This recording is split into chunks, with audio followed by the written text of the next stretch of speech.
From a Gen X point of view is brought to you today by Podbelly.com.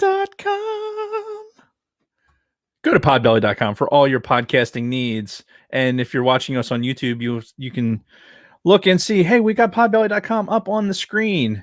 And this is what it looks like when you go to podbelly.com and you scroll down and you say, hey, look, here's the Gen X point of view guys, along with some other podcasts that are in there. And if you really want even more, you can click on Podbelly Network Podcasts and you see all the Podbelly Network peeps. There they all are.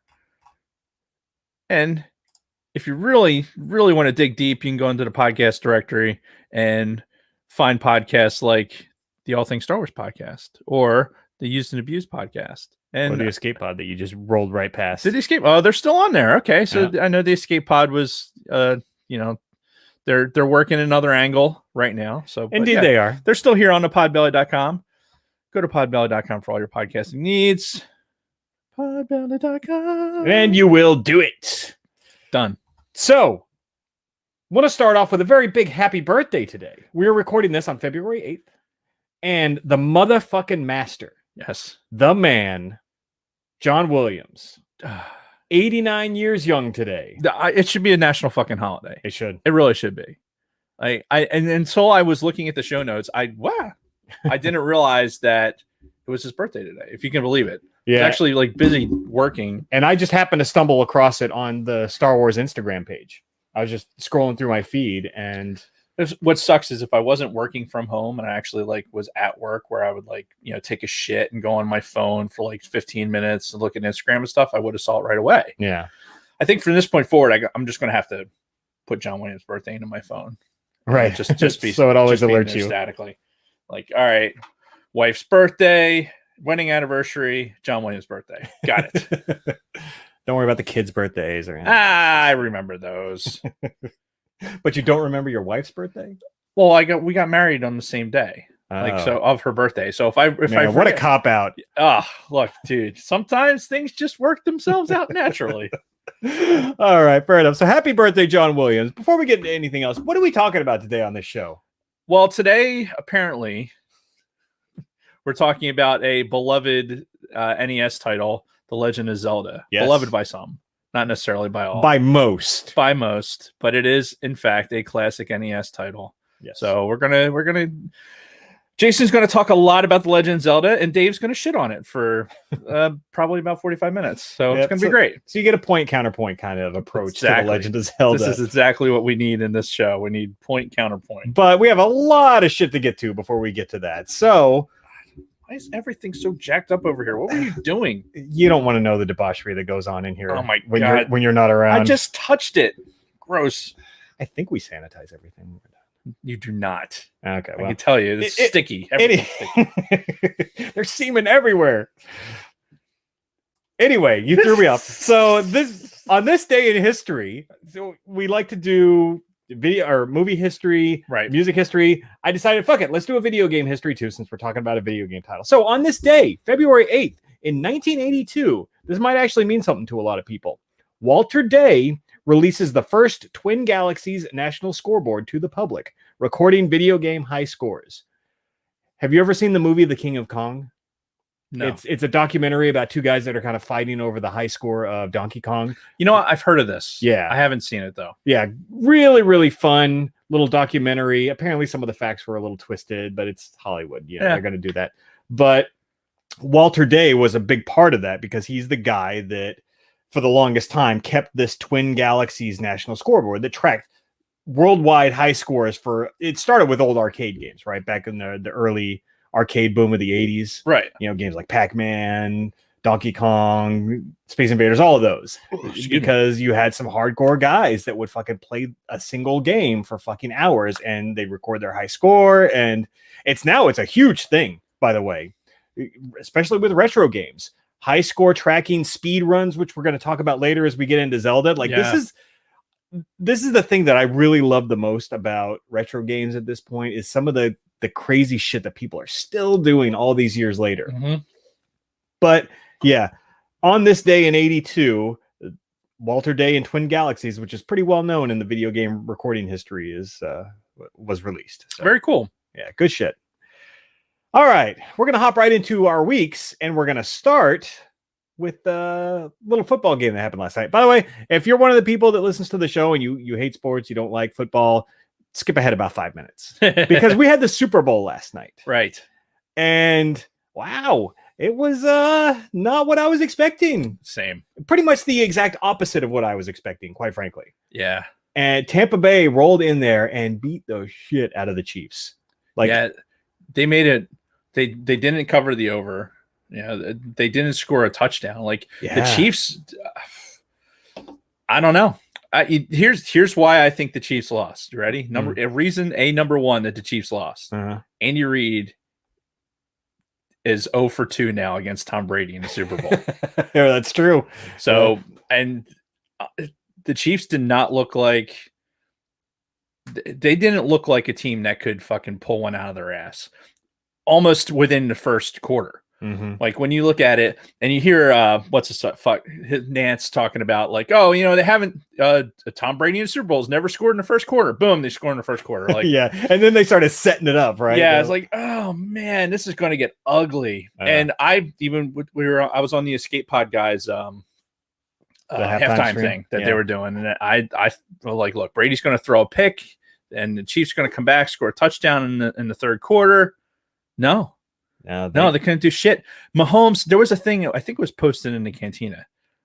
Mahomes ran like 497 yards away from the fucking Tampa Bay defense. Yeah, he was running for his fucking life at some point. And here's the thing.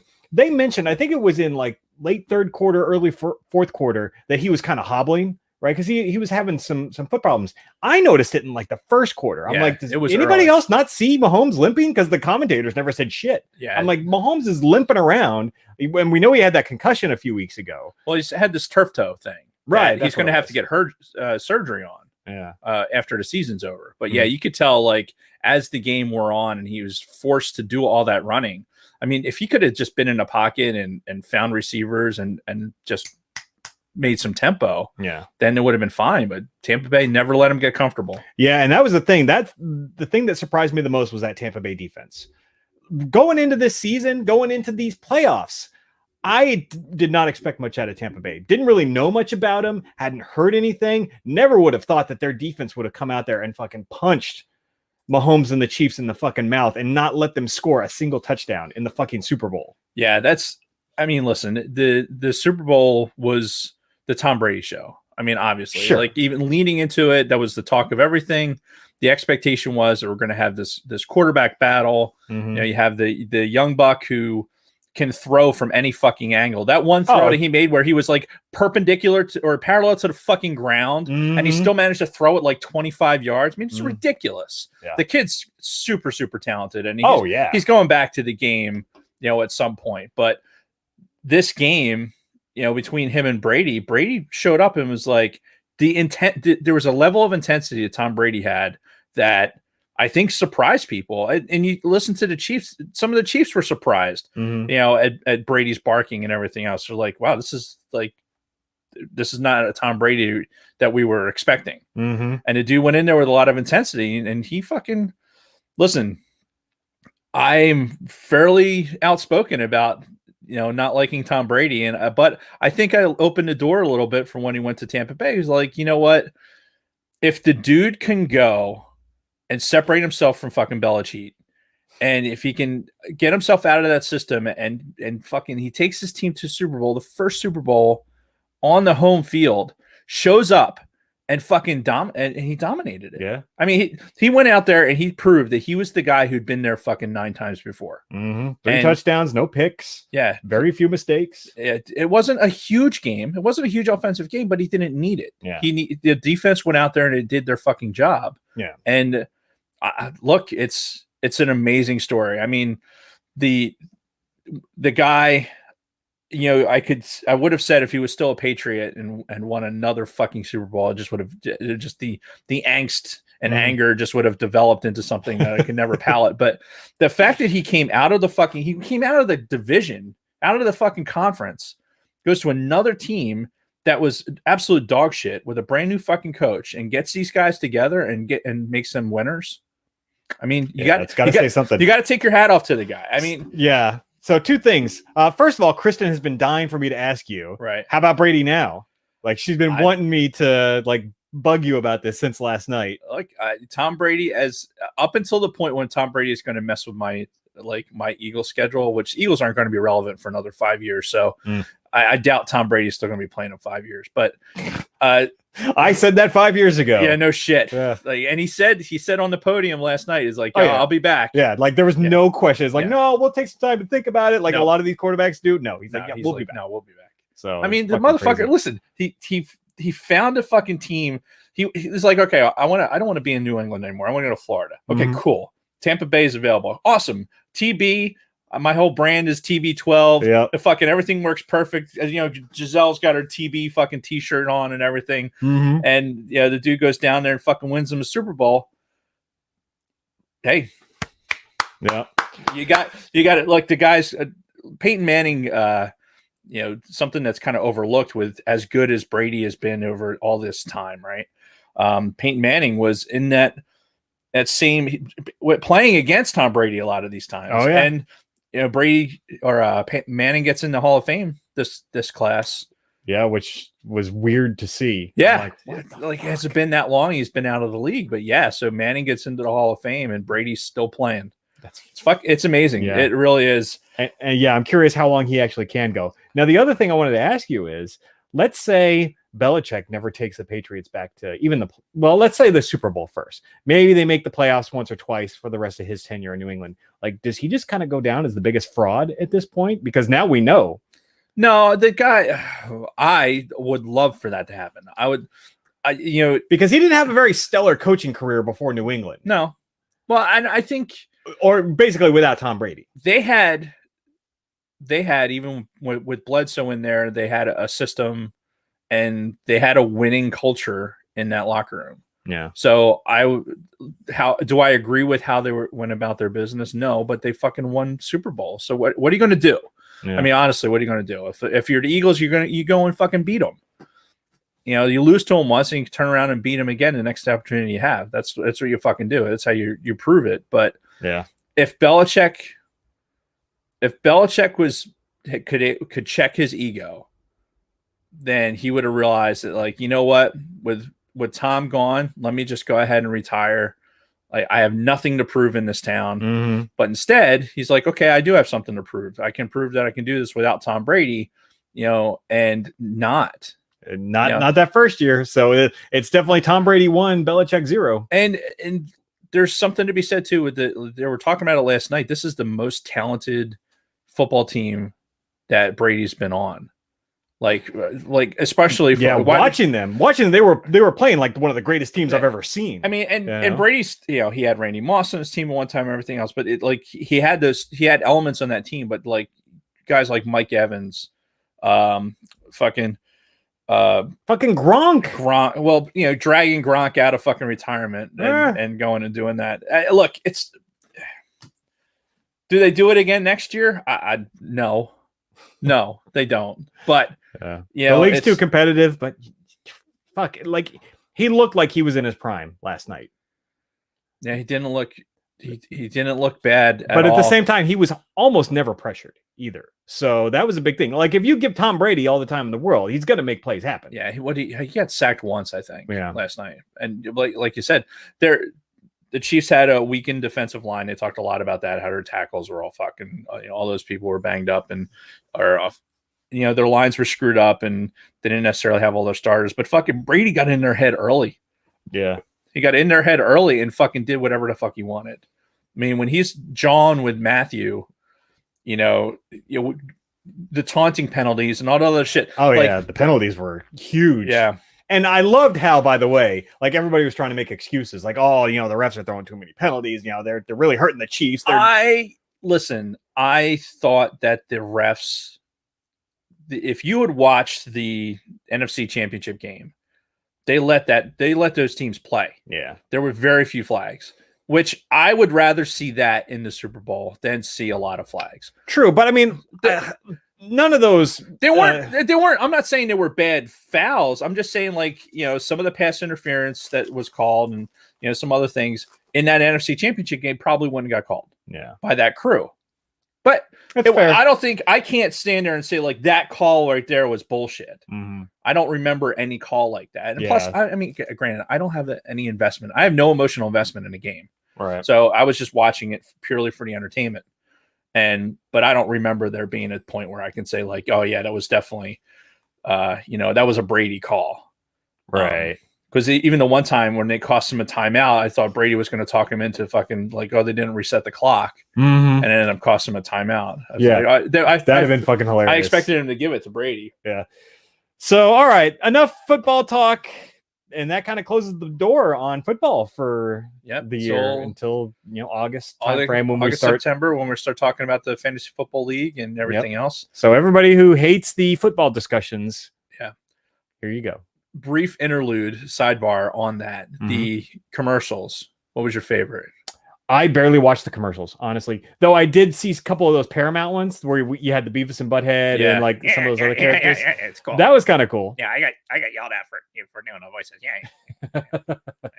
Yeah. So stop.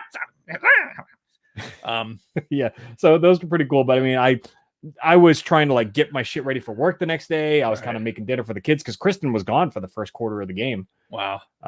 Yeah, the Tracy Morgan one to me was the best one. There were Rocket Mortgage commercials with Tracy Morgan. Google them. Yeah. Find them on YouTube.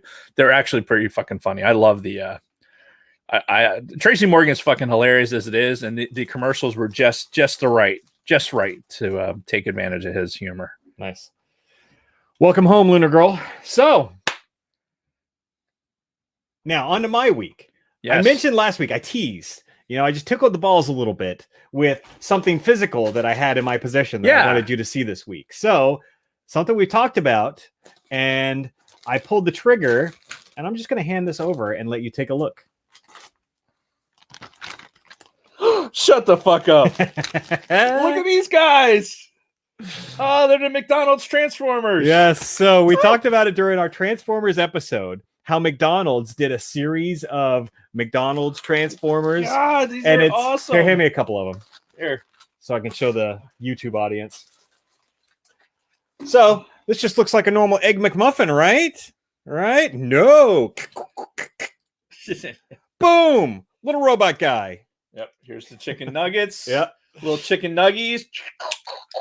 Oh, dude, it's fucking. So there we go. Such fun. I think this one, this guy kicked around in my fucking like the shit I had with me, moving from place to place all those years, and the fucking hamburger one was always there. You got Fry Guy. You got the pancake one. This is the one. This is the one I had. This guy. So that's fucking awesome. We talked about him. I bookmarked a sale on eBay, and I finally pulled the trigger. I think it was like $30 for all these. I'm like, dude, for all of them? That's awesome. Yeah. So very cool stuff. That's very cool. Now we got to figure out a way to display them somewhere here in the studio with the sacred pops. Yeah. Well, we have an expansion planned. I just have to fucking get wood. Oh yeah. Yeah. All right. Moving on. My notes closed. They're up there.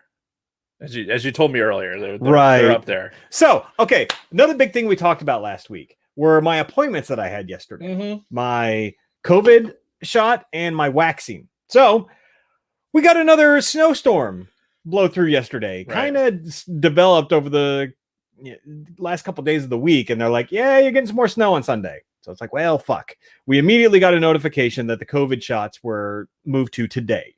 And then I'm like, you know what? I don't want to fucking risk it. They're saying the roads could be really bad. So I moved my waxing appointment to next Sunday. So this coming Sunday, I'm now going to do the whole. Shouldn't that have been like an omen? It shouldn't have been like, hey, maybe you shouldn't fucking do this. We're going to make it snow. No. Or if it is, I'm not picking up on it. So, but I did get my second COVID shot today. Right. Probably 5 hours ago. Right. And this is the funny thing about these shots. I don't know, like, if they use a super thin fucking needle. Like, I don't know what it is. I don't feel the needle fucking going in either time, last time or this time. I'm like, did you stick me? Like, I felt the guys kind of squeeze my arm, but I never felt the needle go in. I'm like, okay. every minute that went by after that, my shoulder has gotten more and more sore because fuck, man, it's like I told you last time, it's like the typhoid shot. It's really, really hurts the fucking muscles. I'm curious how you're going to be tomorrow. Yeah, me too. So I talked to the nurse that was there, right, that you give your paperwork to and everything else. And she's like, oh, did you get any symptoms with the last one? I'm like, yeah, it kicked my ass for 24 hours. And I told her it was like having COVID again. She's like, oh, so you've had COVID already? I'm like, yep, got it back in July. So she's like, okay, well, that makes sense because that's actually a good sign. If you had COVID and then you have such a strong reaction to the vaccine, apparently something with your immune system, it shows that your immune system knows it and is fighting it off like the way it's supposed to be. I'm like, okay, science. Sure. Yeah. And it's it right now it hurts, but we'll see how I feel in the morning because and it's Moderna for those of you asking in the chat. Very few people that have gotten this, the Moderna vaccine that I've talked to had many symptoms. Although one guy that we know, mutual friend, he apparently he got kicked in the dick pretty hard too. So see, this is most of the people that Kathy and I know that have gotten it, their second shot all got sick. Yeah. Like there's like maybe one or two people that didn't have some sort of reaction to the second shot. Right. So I was mostly talking about the first, like this is today was the first wave of second shots. So yeah, I know a lot of older people, people in the medical community, because Kathy's in the medical field, so a lot of the people that have been getting the shot, like it's the second shot, and it's kicking their ass. So we'll see. Yeah. We'll see how I feel tomorrow. I'll keep you all updated. Yeah, the John got his second shot today too. Oh, he did. Yeah, he called me today, and I missed it. I was in the secure facility all day, so. Yeah, maybe he was quite sure what he wanted. I had messaged. He had texted me, said he got a second shot. I was like, "Oh, did you see Jason while you were over there?" So maybe that's probably what it was. He's probably like, "Hey, I'm over here. Where are you?" Very cool. Yeah, I was locked away. So, obviously, I'm still working out, seeing my personal trainer and everything. I kind of had this realization yesterday as I was putting together the notes. I'm like, I don't really have much new to say about the whole working out, exercising, eating right, and all that. But something that I kind of noticed. Normally around this time of year is when we're both sick and tired of the fucking winter, and when that seasonal depression really starts setting in for me. Right. Normally, this is a terrible time of year for me because it's been cold for so long. I normally fall out of any kind of exercise I'm doing because before this, it was a majority of it was like outside running, things like that. Right. And I'd let all that shit slip because it's fucking cold and I don't want to do anything. Has not happened this year. And mostly it's because of my personal trainer, right? Like I skipped one exercise one day and he got on my ass about it. So God forbid I skip an entire day of working out. So that's kind of keeping me motivated to continue going on my normal schedule. But I don't know what it is. I feel really fucking good right now. Like mentally, physically. And I think it has to do with the fact that I'm staying in this normal rhythm of exercising and working out. Though I feel like I have no fucking free time to do anything right now. It's a shitload of work. Like work is fuck. And then working out, and then I have a few minutes to myself, and that's it. So yeah, it's been very busy, but I'm actually very happy right now, which is strange. Like I don't know how many times in my adult life I'm able to say that, That's good. It's a good place to be. Yeah. I mean, me personally, I'd like you almost start to feel bad when you feel good about things because so many people have such shit going on. But sure, yeah, especially in these days. Yeah, but it shouldn't affect how you feel. I mean, you're working hard, so you fucking might as well enjoy it. Yeah, I just wish I could get my sleep under control. I still can't sleep that great. I don't know what the fuck. As much as you're working out, I'm surprised you your sleep cycle would shorten almost. Yeah. But, and maybe that's what it is because I've been just waking up earlier and earlier and just can't fall back asleep. And it's like, well, fuck, it's 3:30. Might as well get out of bed since I can't fall back asleep. Yeah. So maybe you have to go to bed later. Maybe, but I like going to bed at 9 and then, trying to get a full night's sleep. The beauty of getting up early is that you feel like you're getting so much accomplished before fucking 7 a.m. If you get up early, it's like, okay, kicking around. Next thing you know, like, oh wow, I got all the shit done. And you look and it's like 7:30. Like people aren't even logged into fucking work yet. Oh yeah. Like, oh wow, that was cool. of course, for me, they're fucking. That means the bottom's going to drop out sooner. But at least I got that shit done early. It's one of the reasons I got up early this morning. Yeah. So last thing on my list was 25 years. 25. If you follow me on Instagram or Facebook, you'll see that this week I celebrated the 25th anniversary of me enlisting in the Air Force. Yeah. Look on Instagram. You can see a very different looking Jason Roscoe. Yeah. I had hair, cowboy boots. I was young. Oh yeah. The cowboy boots. And it's so weird. It doesn't feel like that long. But yeah, the 6th was the day I got on the bus and I left home to go start in processing with MEPS. And today, the 8th, would have been the first morning that I woke up to Reveille. So yeah, I think I in process, or like I took my oath on the 7th, flew out to fucking Texas, and we rolled in that late afternoon into fucking basic training, got yelled at a bunch, got to bed eventually, and then the next morning we actually got in fairly late. So I think I brought this up before, but I think that we should at some point do half a show on just our basic training experience, because this year we could do a whole show on that. Yeah, easily. This year is my 25th also. Yeah, just a few months later. Yeah, mine will be in the summer. So I think we should do a show on that. Okay. I think we should talk about like our basic training experiences, because like I was in the House of Pain. Right. So I don't know what squadron were you in? I think they referred to us as Disneyland. So this is going to be great, because it is truly the names speak for themselves. Disneyland, House of Pain. Right. So we can talk about all the differences there. Yep.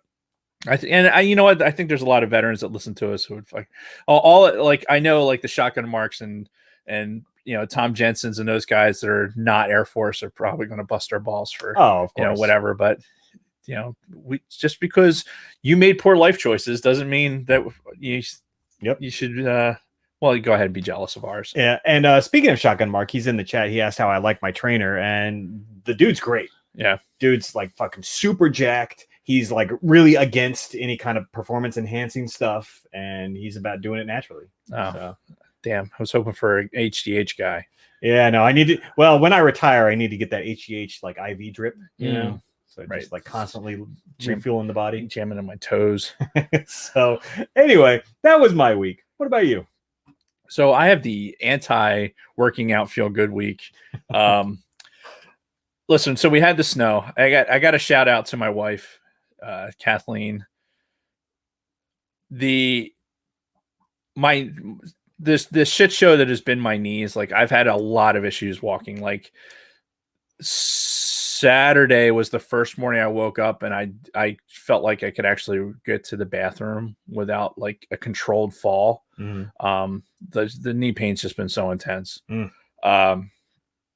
So I definitely fucked something up, and I'm still in a lot of pain, but at least it's gotten to the point where I found an anti-inflammatory regimen that's been working enough where I can be a little bit more comfortable, but I'm still having issues walking.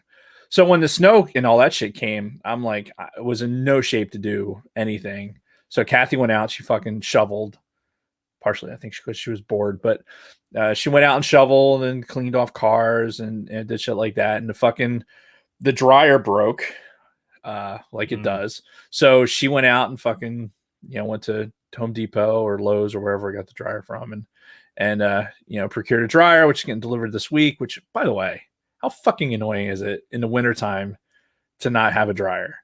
Yeah. That's because we had the dryer break once before and it was still under, like, we had the PSE&G worry-free thing, right? Which highly recommend, by the way, especially if you're in the military, because it's nice to have a worry-free contract when you're out of town and they can call somebody and someone to come to the house to fix that shit nice. Rather than having to wait for you to get home, which we've had to do before. But yeah, so the dryer, I mean, it's a 20-year-old dryer. It didn't owe us anything. Oh, shit. But when it's broken in the past, it's been like in the summertime, it's like, oh, fuck, we'll just, get the clothesline out back and, hang up our clothes. No big deal. Yep. not quite as easy when it's like snowing and it's fucking 17 degrees outside, and, frozen jeans on the clothesline. That would be funny to see you try to get those on. That would be, but it's nope, not going to happen. So yeah, I'm looking forward to having a dryer back, but yeah, she handled all that shit. She took care of it because I'm basically an invalid for the past couple weeks now, which it's disappointing, but I'll figure something out. It'll get better. Saturday was like Kathy got done from work, so we went down to the dog beach. If you listen to the podcast at all, you follow me on Instagram. We love taking our dog to the dog beach. It's down in between Atlantic City and Ocean City. Yep, thing is fucking awesome. It's just a really, really nice little stretch of beach, and there's always dogs there to play with. Like even on Saturday, it was cold as shit. Well, it wasn't that cold. It was like mid 40s, I guess. But we get down there, and there's a handful of dogs running around. Get in the parking lot, and there's a fucking dude there he's like got a parachute. Like, where the fuck did this guy come from?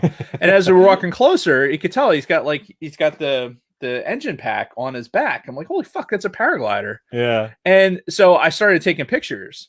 So the guy fucking got the lawnmower running on his back with the fucking fan, and goes and runs and takes off. And he has to get a running start. I think it was more just like getting control of the parachute. Oh, okay. Like, cause it's controlling the parachute is how you're doing your turning and everything else. Like, so you have hand controls for that, and you're also controlling the throttle with your hands as well. So like getting that shit together and then getting yourself airborne, and you kind of like your legs go fit into almost like a stirrup. So it looks a little weird. But the dude went up there and he flew around for like 25 minutes maybe. And, flew out over the ocean. And I'm like, dude, like, I get it. If your motor fails, you're in a parachute. So no big deal. Right. But, yeah, it was fucking cold. But I took a bunch of pictures. So when the dude landed, Kathy said I had to go offer the pictures to him. Like, you got to go over talk to him. So, he was talking to some other guy. So I handed him a business card. And I was like, hey, I took a bunch of pictures. If you want, reach out and I'll send them to you. So, and I didn't hear from him all weekend. And on my way over here, he actually texted me. He's like, hey, here's my email address. You send me the pictures. So sweet. Just an interesting little fucking, going down to the beach and having something a little more entertaining than just the dogs. Right. Having some dude flying around. Yeah, because I saw the pictures on Instagram. I'm like, is Dave paragliding today? Like, what's going on here? I can tell you right now, like, I would not. You'd have to have training for that. Oh yeah. Like, there's no like maybe experience parachuting, but there's definitely a coordination level. Like, it's not a throttle and rudder type thing, which is where my brain would go for flying. I know how to fly like this. Going in and having to do all this shit like with my hands like that, I don't. It would definitely take some training, and I don't know that I'd want to do it. Right. Although it's pretty cool. Like, all right, I'm going to go to this random stretch of fucking open area and just go and fly around. It would be kind of neat. Very interesting. And then the last thing for my week is there was a new zombies map. So we're going to talk about the speed runs and stuff like that when we're talking about Zelda. I love the Call of Duty zombies. Something that came out with the World of War. You hear me talk about it before. So a new map dropped. So I'm like immediately like, all right, every spare minute that I could, I'm like on there trying to get the Easter egg and basically beat that particular map. What's frustrating about this fucking game, like, I get on there the first time I'm on this map, I have no idea what I'm doing. Right. Because you got to learn, right? Well, yeah, you got to go in and like we're going to talk about with Zelda. You got to poke around. You got to find shit. You got to, get your weapons, collect things, go turn them into these things and do all that shit, right?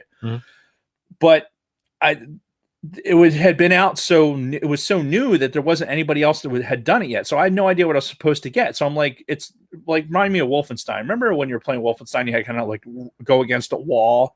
They had to like kind of push spacebar into each wall to see if you could fucking get something to open. Oh yeah. So that's I'm doing. Meanwhile, I'm getting chased by zombies. I make it to fucking round 30, which for me is pretty good. Yeah. Right. There's guys out there to do that shit fucking in their sleep, but for me, getting to 30 was pretty good. I'm like, oh fuck. I watch one YouTuber get on there. I see some of the stuff, like all the stuff that I picked up. I'm like, okay, that makes sense why you would use that, blah, blah, blah, right? I get on there. I can't get past level fucking 15. Like, I'm trying to do the Easter egg and build the weapon and do all this other shit, and I can't get fucking past level 15. I'm like, fuck! But the way you were playing before, just not knowing what the fuck you were doing, got you to 30? Got me to 30. And honestly, I could have went further, but I paused and then came back to it, and you lose your mojo. Yeah. Like, you know, if you're on a good run, you get into a groove. Yeah, and then you come back to it and it's, you know, it throws you off. But yeah, there is a new zombies map. It's good. Look, I know there's a lot of people that aren't into the zombies thing, right? It's like, you know, whatever. It is a very well designed game.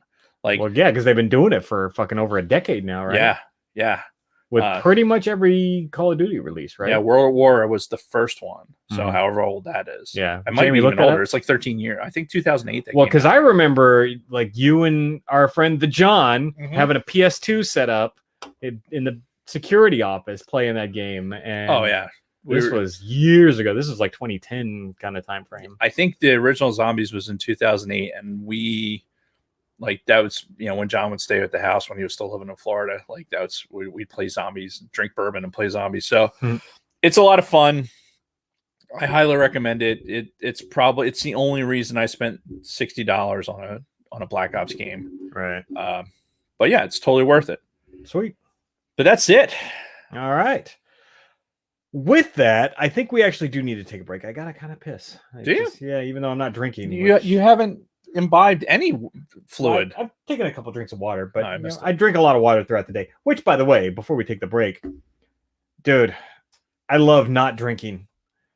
I feel like such shit when I drink now, and we've kind of talked about it before. But dude, I don't know. I don't know if I can go back to it. Honestly, like I feel so good right now. Because I would dread sometimes recording just because I know I'm probably going to want to have a couple of drinks and then I'm going to feel like shit later on in that night and I'm not going to sleep well at all. And then I'm going to feel like even more shit in the morning. Yep. So I don't know, man. I'm in the same boat. Like it's not worth it. It's not worth feeling like shit the next day. I mean, some of us feel bad just regardless. And to add to that is like, it's not worth it. Yeah. Every once in a while, maybe a sip, but I mean, even in here, like this is the only place where I'd even have a little bit, and I haven't really felt like it because I'm not interested in feeling like shit. Yep, same. So there'll be a time. It'll come back. We'll see how I feel in March, especially as it starts warming up outside. Having a couple of cold beers when it's summertime. It's doing his Michelob Ultras, you know. Yes. No. All right, so we're gonna take a very quick break and be right back after this word from our sponsors. Podballot.com. It's not really a sponsor because we don't get anything out of it. Podbelly.com. Honestly, I feel like the Podbelly spot is just a placeholder for when we actually get a more regular sponsor that actually gives us something. Dragon Buddy, you do the zombies? Are you doing fucking Cold War zombies? Because I have not. I played with the Die Machine or whatever the fucking map is called, but the original map that came out with this new game. The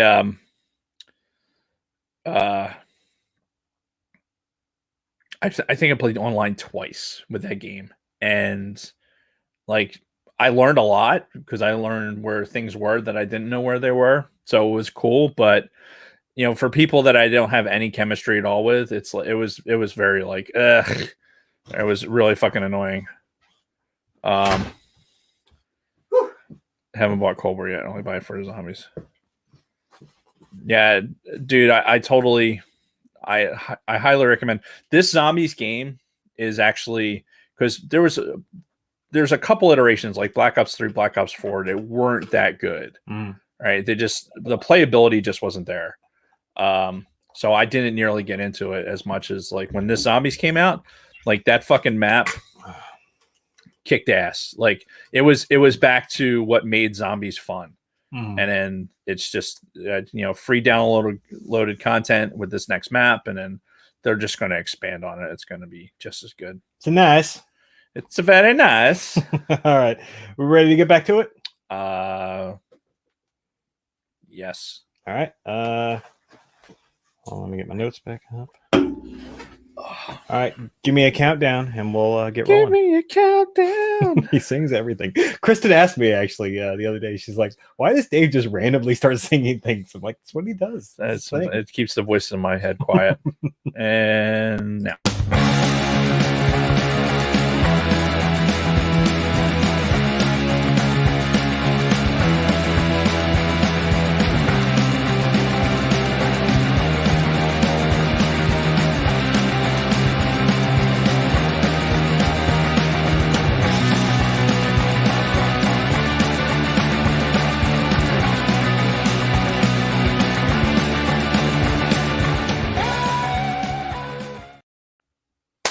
And we're back.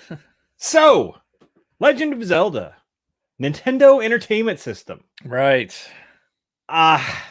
We'll start with the basics. Released in Japan on the Famicom Disk System. Are you familiar with this is? I am. Because the Japanese version of the Nintendo Entertainment System was the Famicom, and they had this add-on, this disk system add-on that added floppy disks. Right. To the thing, so to expand on the memory and the available space and everything. So it was released on that February 21st of 86. So we didn't even plan this to be an anniversary episode, but it is technically the 35th anniversary. That's this month of the Legend of Zelda. It's crazy. And then it was localized over a year later, August 22nd, 1987. Here in the United States. So over a year later, and at some point they'd figured out how to fit all that technology into one cartridge. So yeah, because if you look at the pictures of the Famicom system, it reminds you of like a VIC-20 or Commodore 64, like with an ancillary like add-on like things. And yeah, I think it wasn't like white and it had like red buttons. Yep. Yeah, pretty much. So yeah, that was that. Let's start with our early history of the game, because I'm sure we have very different stories on this. Oh, yeah. So for me, first of all, I'm trying to rack my brain. I'm pretty sure I got my first Nintendo Christmas of 1988. I'm going back, looking at dates. I'm like, it could have been 87, but more than likely it was 88. Because I remember for a period of a good year or two, fawning over this thing. Like, I wanted one so bad, but, I couldn't have one. I was a, 10-year-old kid, and it's not like things are today. Things were not just like everybody had a fucking, 60-inch HD TV. Everybody had fucking Xboxes and PlayStations and everything in their house. The shit wasn't that easy to come by unless you were wealthy. I just happened to have a cousin who actually was pretty wealthy. And he was one of the first people I knew who had an NES that I actually got to go to his house and play on it sometimes. But I remember the early commercials for The Legend of Zelda, and I hated them. There was one commercial where it's just like a guy running through a hallway, like yelling out the names of the different enemies in the game. Okay. And that was it. That was the whole fucking commercial. And I'm like, what the fuck is that? It didn't really show any of the actual gameplay. It just showed the sprites of the enemies going across the street and the guy going, "Tick-tights!" and then him saying something else and the dongos. And you're like, what are you trying to sell me here? This looks fucking stupid. So for the first 6 months that the game was out, I thought it was dumb, had no interest in playing it whatsoever until this cousin of mine got it. And I'm watching him play and I'm like just mesmerized at this point, because this was a drastic change in the way games were being developed on home consoles, because we had talked about it during our NES episode. Primarily, they were still in the early days being built as these arcade style games where it's just endless levels. You just play until you run out of lives. There's no beginning. There's no end. There's no story. It's just you play. Mm-hmm. The only exception to that was, do you remember Adventure on the Atari? Did you ever play that? I didn't. Oh, Dave. Oh my god. No wonder you didn't like Zelda. So anyway, That's the reason. That's maybe why. because you didn't start with adventure and then you didn't graduate into the Legend of Zelda. Fair enough. So anyway, after seeing my cousin play Legend of Zelda, I'm like, oh, I have to own this game now if I ever get a Nintendo of my own. So Christmas of '88 rolls around. Not only do I get my first Nintendo, which was the old school, came with Super Mario Brothers and Duck Hunt. Right. Came with 2 controllers, the fucking light gun. Yep. And in addition to that, they also bought me one game, and that one game was The Legend of Zelda. So Christmas of '88 was like the perfect Christmas for me ever, because I got the Nintendo that I had been praying for over a year. I got the one game that I really thought looked cool and I really wanted to get my hands on. So that was that. And then we'll kind of get into how much I played it after that, but I'll just say for now, it was a lot. Quite a lot. Not surprising. Yeah. My history with this game is that, well, I was in the same boat as you, right? Nintendo, it was a Christmas item, like, because that's when you got big ticket things, was like Christmas or major life events. And I'm pretty sure it was '88. It was the Christmas when they released it with the Super Mario Brothers and Duck Hunt. Right. But it was not the red gun. It was the no gray orange gun. tip. This was back when toy guns didn't have to have the orange tips. Right. Well, didn't they release, like, because they had the original ones and it was the it was the gray with the grayscale one, basically. Right. But then I think the later ones came and it was like red, right? Wasn't the barrel it was more red orange. or something? We had the original light gun, and it was fucking great. So, and the neighborhood kids, they had NES, and one of those kids had the Legend of Zelda. It was one of those, I had like ideas of the game that it existed, but then when I saw it being played, like, I saw the cartridge, and the cartridge is like, wow, that's actually like, that's pretty shiny. And because it was the gold cartridge. Right. It was very unique at the time. Yeah, so like it stood out because you remember you would stack your fucking Nintendo games, right? You have your Nintendo they games. were in those black sleeves. Yep. And you'd have your Nintendo game stacked, and you'd have that one that was gold, and you could look at somebody's NES collection, like you could go to their house and be like, oh, what games do they have? And boom, there you go. They have Zelda. Yep. And I would watch guys play it, and never, like, when I sat down to try and play it, I never had it on my own. So I never owned, like, it was never part of my NES collection. Okay. So whenever I saw it being played or went to try and play it, it was either at, I think my cousin Rick had it, or, CJ, or one of these neighborhood kids that would have it. And they'd be like all sorts of fucking deep into it because of, you could go and have a save point and continue in this game. And I could never get into it. Right, because that really is one of those games that you either have to own because you got to invest a lot of time in it, or like long-term borrow it from a friend or somebody. And I just never, like, we joked that my adult ADD, right? But as a kid, the games that got my attention were the ones that I had to play right then, like continuation games and things like that, like big story games. I just was never really into. So Zelda, I never had any curb appeal for Zelda. The biggest appeal was like, oh, look at how shiny the fucking cartridge is. Yeah. But other than that, I had zero desire to own it. And what's funny is, because what you're going to talk about all this stuff with Legend of Zelda, and I think your gaming experience, I think if Zelda is part of that foundation, it says a lot about the games that you play now and enjoy now, as opposed to the games that I play. Yep. And this was, and I think there is a direct link there. Yeah, like, no pun intended. Because like Legend of Zelda or in Castlevania and those type of games, I think that along the same ilk that I just never got into. And so that particular fork in the road, I never took. Right. So I joke about shitting on Zelda. I don't know enough about it to shit on it, but I'm going to do a pretty good job of raining on as much of Jason's parade as I can for the next bit of time. So let me ask you this: in preparation for the show, did you try to fire it up again, like on the NES Classic? So I used the emulator that I've had on my desktop forever. Mhm. The one that John gave me, and I played it for probably about an hour. Okay. Like beat my head on the wall for about an hour. And it took 15 minutes for me just to get the emulator to fucking be on the screen right, because it just didn't want to. Like, it was designed to run on an old CRT. It was not designed to run on a 36-inch fucking curved screen. Right. So getting it to display right, and then getting my keyboard set up proper, because that was a difficult thing. It would have been easier for me to get my NES Classic out and just fucking play it that way. I'm like, oh no, I'm doing other stuff on the computer. I'll just do it here. Right. It was a shit show.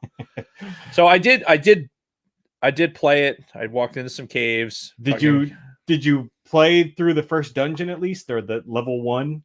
No. Okay. Wow. I'm terrible at it. I have this expectation where if I'm going to walk around and kill things, that I'm going to reap some like this is part of the game, is walk around and kill things. The Zelda to me is like, there's no real like goal to walking around. You're walking around the shrubbery, right? You're walking around a shrubbery, and it's fucking random like fucking Cubert things are popping up, and you're just like tick, tick, tick, tick. You fucking stab them. You might get something out of it. That's it. They're just in your way. Right. Like, so you could walk around all those motherfuckers. So yeah, basically you're saying that there's no progression, right? Which that was perfect segue right into my next topic. Look at that. Look how good we are. Adventure games versus role-playing games, because for years I've heard people go back and refer to the Legend of Zelda. Oh yeah, that's the first role-playing game I played. I'm like, I don't know if I would consider it a role-playing game. Like, you're only playing one role, right? And well, here's what to me defines a role-playing game: killing monsters, gaining experience from killing monsters, earning levels, right? Leveling up, your power increases, and sometimes you get to do some kind of character customization. Sometimes you get to name your own character. Very few of those aspects are actually in this game, because there is no leveling up. The only way you power up your character in this is by getting more of the heart containers, because you start off with the 3 hearts, right? And that's your life total. Which, how fucking annoying is it how quickly you can, like, oh yeah, I got killed so many times. Well, and that's the thing. The way you power yourself up is by finding extra heart containers. There's either one at the end of every dungeon, or the 9 levels or 8 levels. The 9th level is the final one. And then there's just some random ones scattered throughout the world. And that's a huge aspect of this game that you probably completely missed out on, is the exploration and the discovering of secrets. That's probably the biggest aspect of this game, and the most telling part of this entire first game, is just like all of the hidden secrets everywhere and trying to find those. And again, this was pre-internet. This was the 80s, the fucking 80s. We had no just YouTube channels to look up or anything else. Even the guides back then didn't fucking tell you everything. Well, and that's the thing. So the people that were super into Legend of Zelda, right? I'd sit there and they'd be talking about it, and they'd have the guides out, and the guides were just, they gave you just enough information to maybe get a little bit like further than you were. They were just a starting point. They didn't solve it for you. Like, it wasn't a walkthrough. Right. It was just a guide. It was like, okay, here's a map. Like, oh shit, I can see the map. But it's like in your fucking your Bible of video game shit. Well, that was the thing. Yeah, I had a Zelda map, and I had to fucking write on it. Like, oh, there's a secret right here. Oh, this is where level 3 is. Right. So it's, even if they gave you a map, it doesn't tell you everything. And that was the big thing about Zelda is, you mentioned going through the shrubberies, right? Yeah. Well, later on in the game, you get this thing called a candle that basically shoots a ball of fire. And if you shoot a ball of fire at the right fucking shrubbery where there's a hidden staircase underneath, it'll go boo-doo-doo-doo-doo-doo, and it'll appear, and you go down and you can get some like fucking treasure or like some equipment, whatever. Right. Shitload of rupees. So that's where so much of the fun is in this game. And I can remember, like, legitimately, 11-year-old Jason, not much else going on in life, taking the candle, I burned every single bush on this huge fucking overworld map. Wow. I went to every single bush I could find and I burned them to see if I could find a hidden staircase.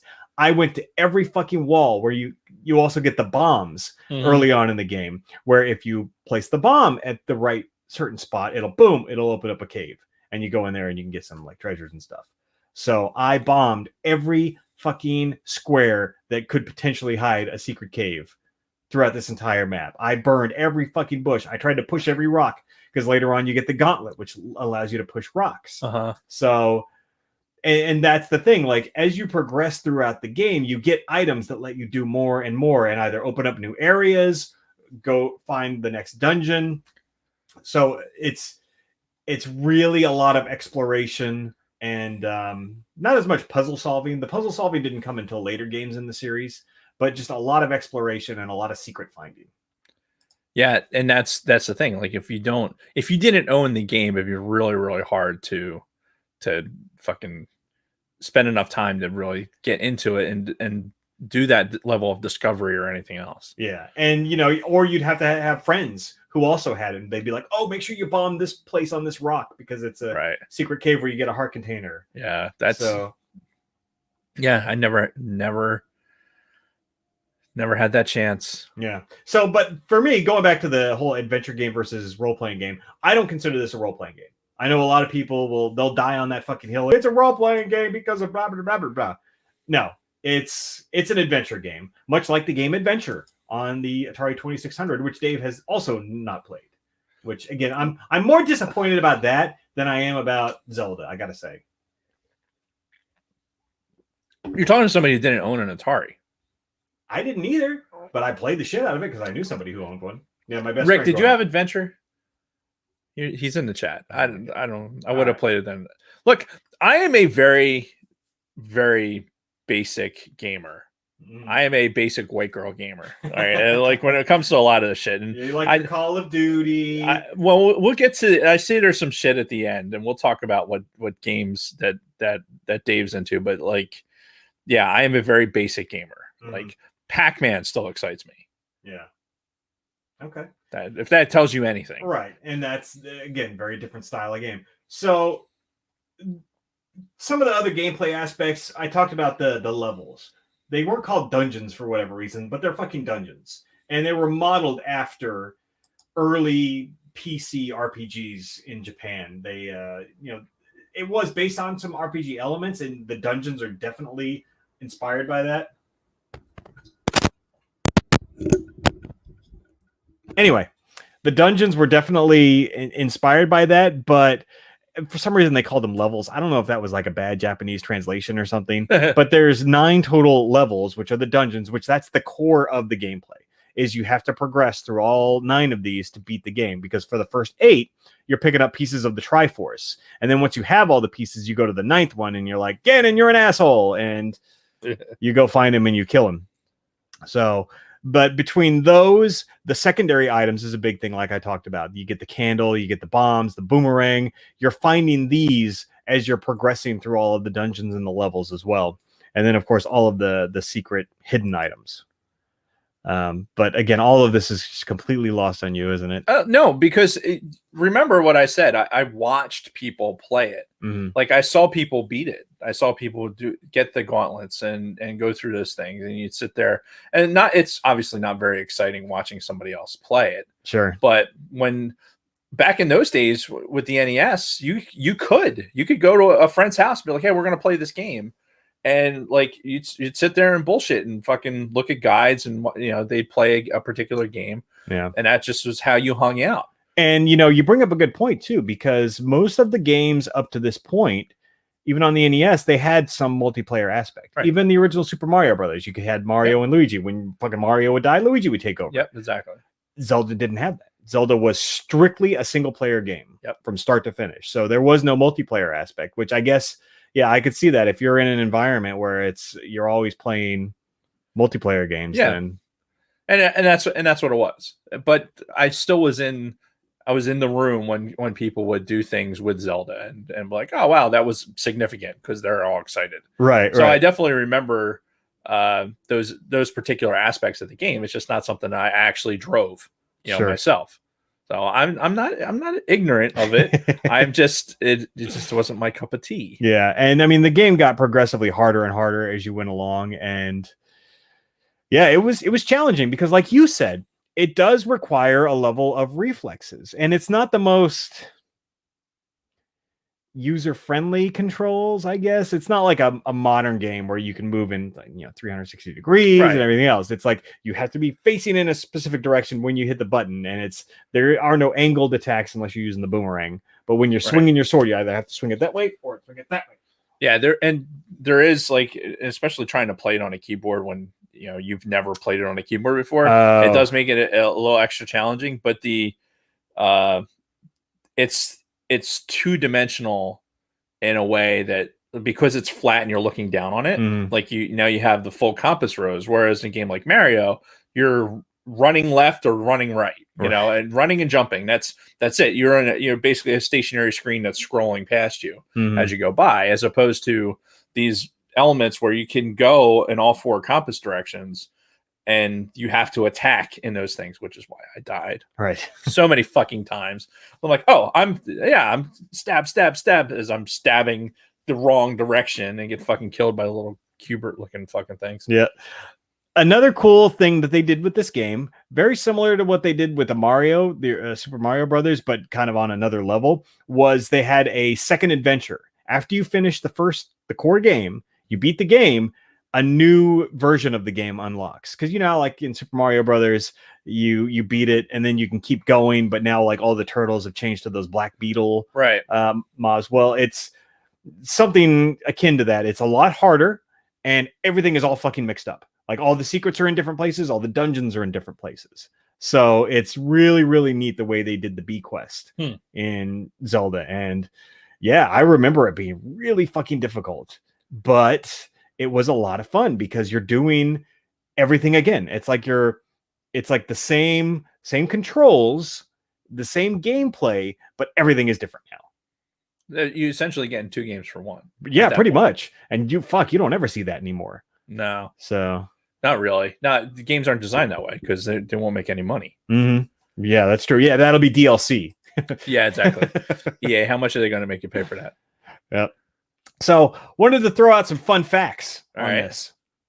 Do you know how many games are in the main Zelda series now? Because obviously this was just the first game in a very large franchise. Yeah. There was a second Zelda game, which I won't even get into that because I'm assuming you never played that on the NES, Zelda 2.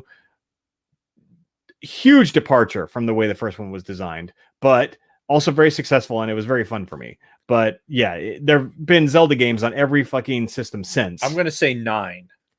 22. 22. Yeah, because that counts the portables as well. Because every portable system, from the original black and white Game Boy to the GBA, DS, all of those, they've all had iterations of Zelda as well. Right. Overall, how many copies of games have the entire Zelda series sold? Oh, God. In history. That's billions? 80 million. 80 million? Yeah, 80 million across all Zelda games that they've sold copies of. Well, I guess that makes more sense, right? Getting to 1 billion is fucking pretty big. Yeah, and the original sold a hair under 7 million copies. So the original NES version. Yeah. That's a lot. For 1987. That's probably one Zelda cartridge for almost every single NES sold. Yeah. In the United States, I would imagine. Probably, yeah. At that point, when it first came out. Yeah, and it never came boxed with the system. No. It was always sold separately. Well, I think later, though, then wasn't Zelda kind of the feature for some of the releases for like things like the Switch? Wasn't one there was a version of the no, but see, it never came packaged with it. Like it was always sold separately. I think there was a version of the Wii U that came packaged with an HD version of Wind Waker, but that wasn't the standard. Okay. Yeah, that's crazy.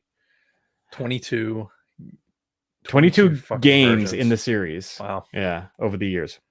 So, of all the systems over all the years, knowing me the way you do, what do you think the last Zelda game was that I played? And you can just say the system. You don't have to say like what specific game. Because I own, of those 22 games, I probably own a good 15 of them. I'd say the Wii. Close. The N64, actually. The Zelda Ocarina of Time, which I'm sure you've heard of before. Yeah. On the N64 was actually the last Zelda game that I beat start to finish. Oh, no shit. Yeah, I haven't. Well, you've played it on the Wii, right? I've played it briefly, but never really gotten into it because I don't know. It's been tough, and these games have gotten so big and so expansive. I just don't have that kind of time to sink into them anymore. Yeah. And that's the thing. Like back in the day, during the NES days, 11-year-old Jason, not much else going on in life, especially in the summers. So I just fucking sit there and just play my games all day. You can either go out and bake in the Bakersfield heat, or you could fucking sit inside in the air conditioning and play Zelda. Yeah, which was not a difficult choice at all. So, but yeah, Ocarina of Time was the last Zelda game that I actually beat. Speed runs we talked about. What do you think the current speed run record is for The Legend of Zelda? For the original NES Legend of Zelda. Yep. Because all of these speed runs, I'm pretty sure they have to do on the original hardware. Huh. I don't even have a frame reference. Because I guess you've never played the game. Especially not sat down and played it all the way through. So I'm going to take a guess and say like 90 minutes. 27 minutes. Wow. Yeah. There's a lot going on in that game. Yeah. Like to do it in 27 minutes. People are fucking insane. So, and this is also the beauty of these speed runs, because you could get all kinds of different categories in a speed run, and that's just the any percentage, just fastest time, 27 minutes, which by the way was achieved 7 months ago. So it's not like somebody did this like fucking 20 years ago, right. 7 months ago. So people are still fucking grinding this out. Well, that's the thing. Like we're talking about the zombie stuff. Like there are people, like I watch these guys with the new zombie map, and they live streamed basically a group of 4 of them, and this is what they do. They're YouTubers. This one guy is Noah J.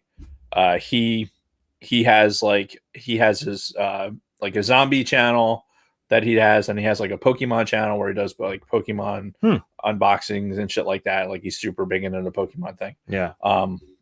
So yeah, that's he's making fucking a ton of money.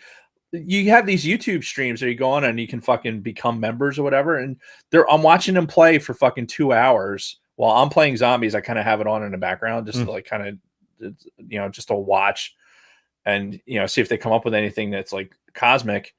And people are dropping like C notes into their fucking thing, like $200. Like, so in that 2 hours, he probably made $500 just from fucking people, basically putting money into the stream. It's a huge moneymaker. Yeah. So you got guys like you that have all this set up, like, okay, fucking start my Twitch channel, and I'm going to speed run through all of these things, and people will fucking watch it. And people will watch it to the point where they'll fucking pay. They're like, wow, I'm really entertained by this. I'm going to give you money. Wow. And see, I would never be that guy, because I'm not deft enough in just the controls or anything else to do a legitimate speed run. And finishing games was not necessarily my thing. Right. Like I wasn't always a big completionist when it came to video games. Excuse me, especially because most of them kicked my ass. Yeah. And a lot of that has to do with my attention span. But yeah, the fact that YouTubers are out there making a bunch of money by doing these speed runs is why you're still seeing it. Yeah. Because hey, fuck, that's content, right?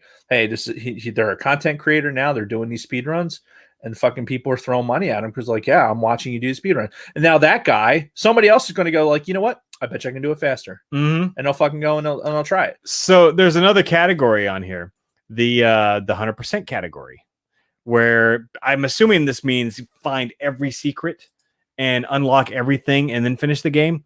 34 minutes. So only 7 extra minutes to get 100%. Yeah. Which blows my mind. And I've played through the game multiple times. Right. Hearing that, I'm like, how? Some people sorry.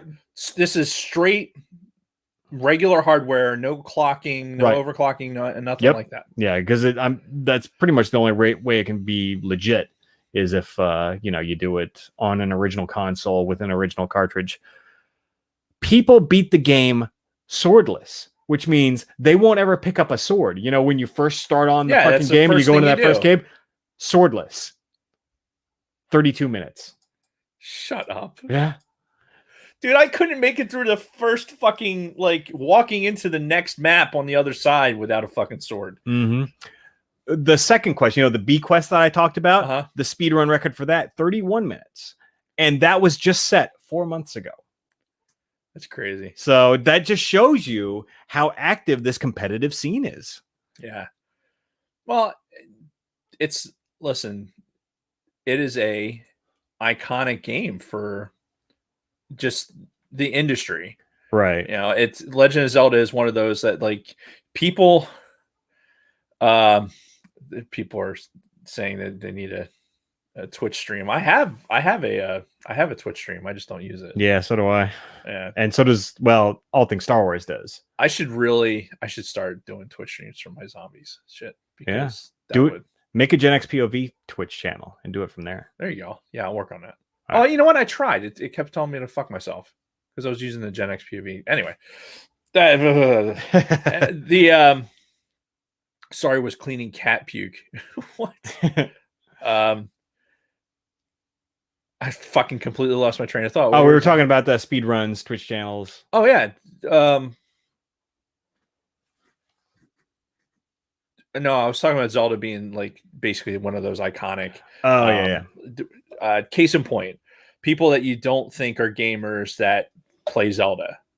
Tim Kennedy was one of those people. Guy we used to fly with. Yeah, never would have thought this guy ever played a video game in his life. Dude was a good, a guitar playing, kind of hippie in the Air Force type of dude, real laid back kind of guy. But he would buy he had every Nintendo system so that he could play Zelda and beat it. Right.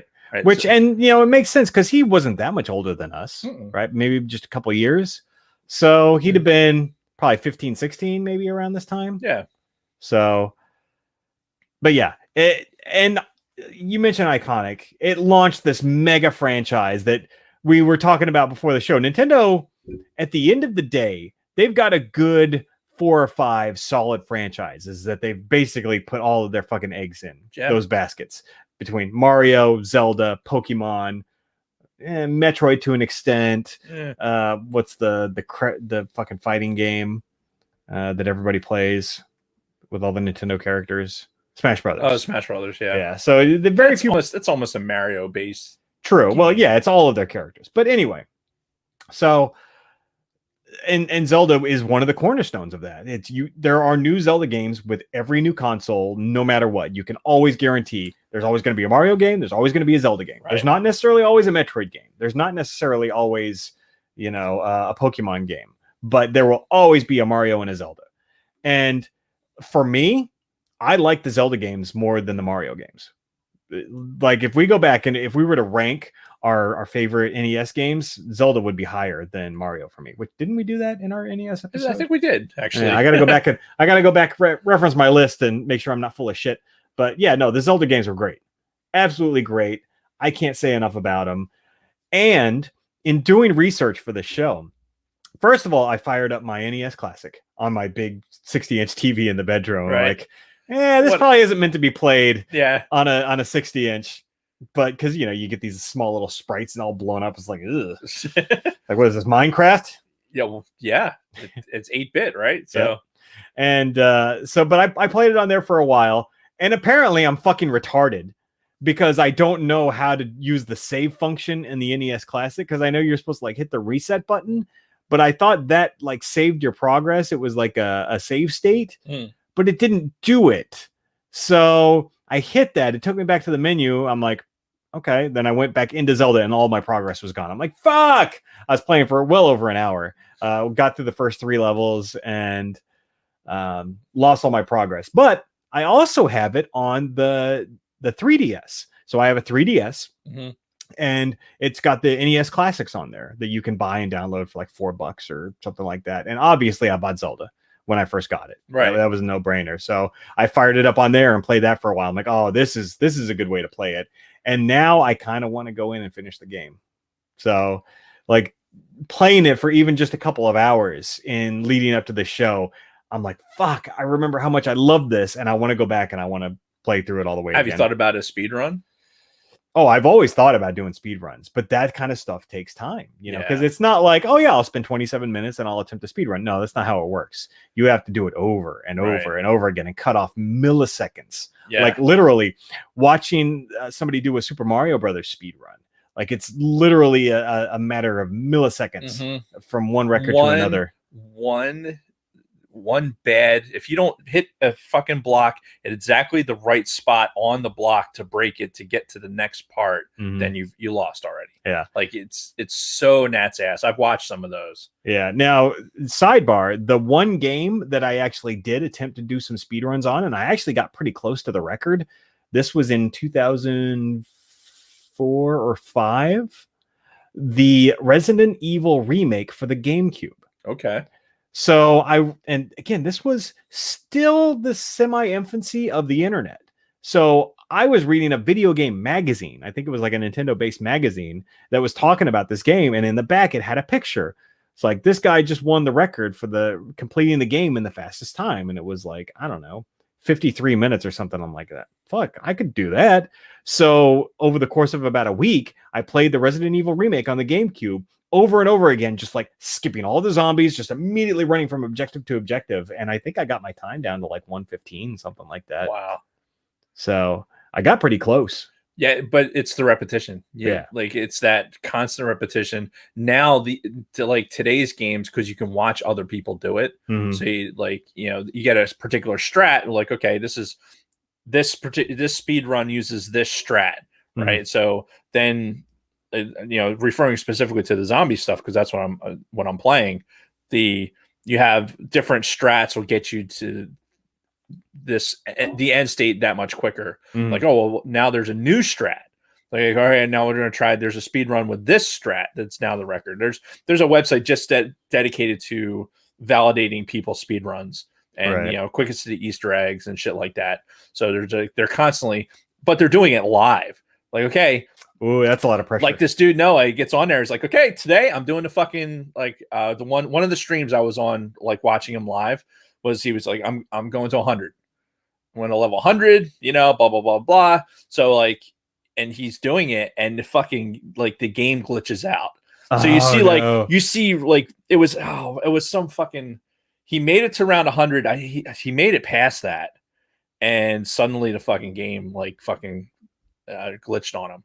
Oof. And it's just moments of just silence, just him sitting there staring at the keyboard, looking at the camera, staring down, and just like the amount of dejection that's in this individual for like getting to this point. And we get to watch it fucking live. Like, and then, you know, obviously some people they're gonna bust his balls like it's their fucking job. Oh yeah, like for watching him do this shit. So it's a brave new world to be able to do this. I'm like, okay, here it is. We're recording this. I'm fucking making the speed run. Yeah. But to answer your question, like I would totally attempt Zelda speed runs if I had the bandwidth to do it. Yeah. I'd totally love to try to do something like that. Yeah, you barely have the bandwidth to do anything you want to do now. Pretty much. Let alone make a Zelda speed run. Yeah, maybe when I retire, maybe that'll be my my retirement gig. There you go. Who knows?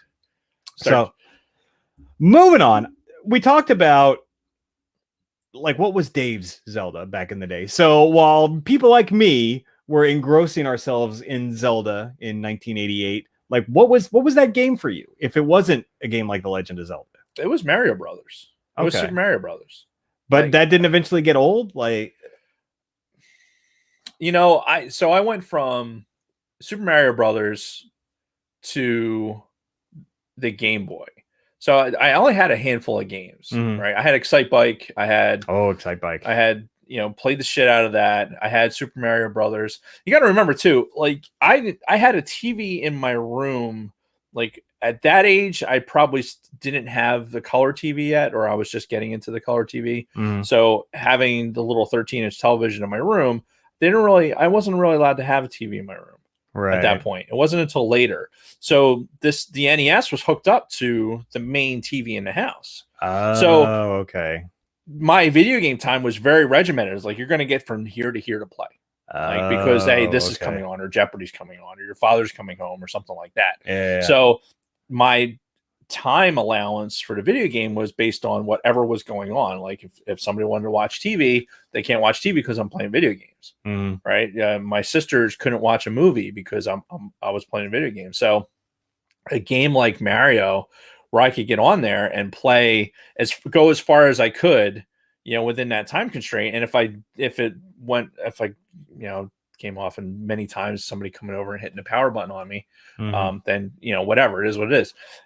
I went from that to the Game Boy, right? I lived on the Game Boy, because I could play that anywhere.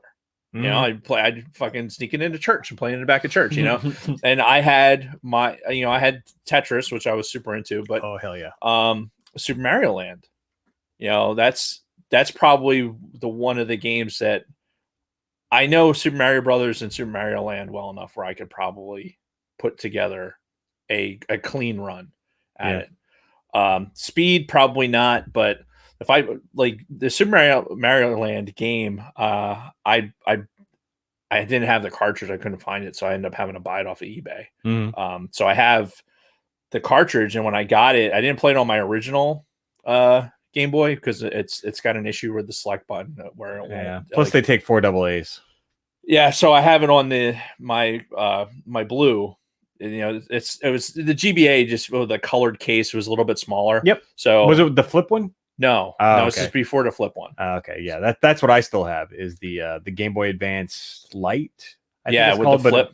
Flip. We have those like that because Jeff had one of those. They had the Game Boy Advance that was like almost like how you're the wide one, but it had no backlit screen, right? Which was annoying as fuck. Right. Same thing with the one before that, before you got to the color. Like that's basically what I'll play it on now. Like I have cartridges that I'll still play and play on that now. But yeah, Super Mario Land I'd play the shit out of that, and that was my kind of like, okay, here's my attention span going into this. I'm going to go through and get as far as I can with Mario, and leave it paused and hope the batteries don't die.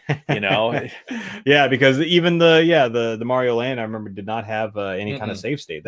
That stuff didn't come until the Super Nintendo is when they started saving your progress in the Mario games.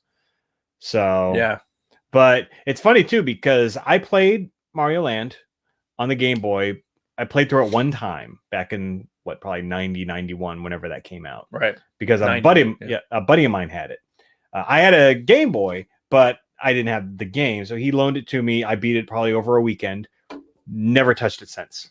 So I'd be curious to go back and try to replay that and see what it feels like today. I have the cartridge. You want to try it? I think I actually have a cartridge now. Do you? Because remember when I was doing like all the thrift storing and everything a couple years ago? I'm pretty sure that's one of the mini Game Boy games that I picked up back in the day. Yeah. So it's just a matter of firing it up and actually giving it a shot. I love the Game Boy itself. To me, like as much as the NES was kind of like that introduction to like really being interactive with a video game. I went from a Commodore VIC-20 to an NES.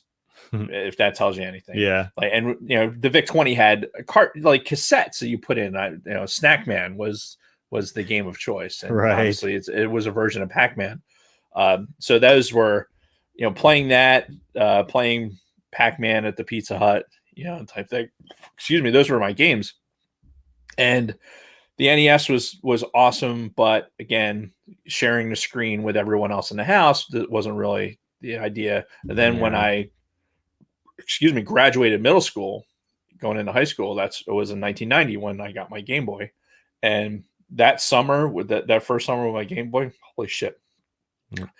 I just love that version of it. Yeah, it's not backlit. It doesn't save a lot of your fucking games or whatever, but like just if you want to just go and just get into a video game for a little bit, you can do it. Yeah. And like I said, my attention span is severely limited to what I'm willing to do. And and play. I mean, it's well documented on the show. Yeah. I mean, Star Wars Old Republic tried to get into that. That's again, it's not. Well, and kind of pivoting back to Zelda, they had versions of that for the original Game Boy. In '93, yep. Link's Awakening came out, and because of the nature of that game, they were able to stay true to that formula, even in the portable. Right. I think even more than Mario was able to stay to its original formula. Yeah, probably. Yeah, Mario Land was pretty.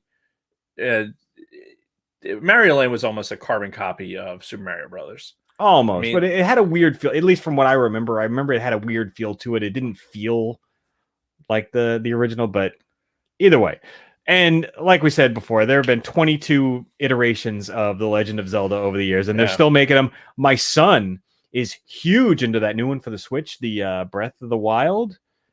Yeah, the one that came out in 2017. He fucking loves it. He beat the shit out of it. I've never played it for more than 10 seconds. Right. It looks amazing.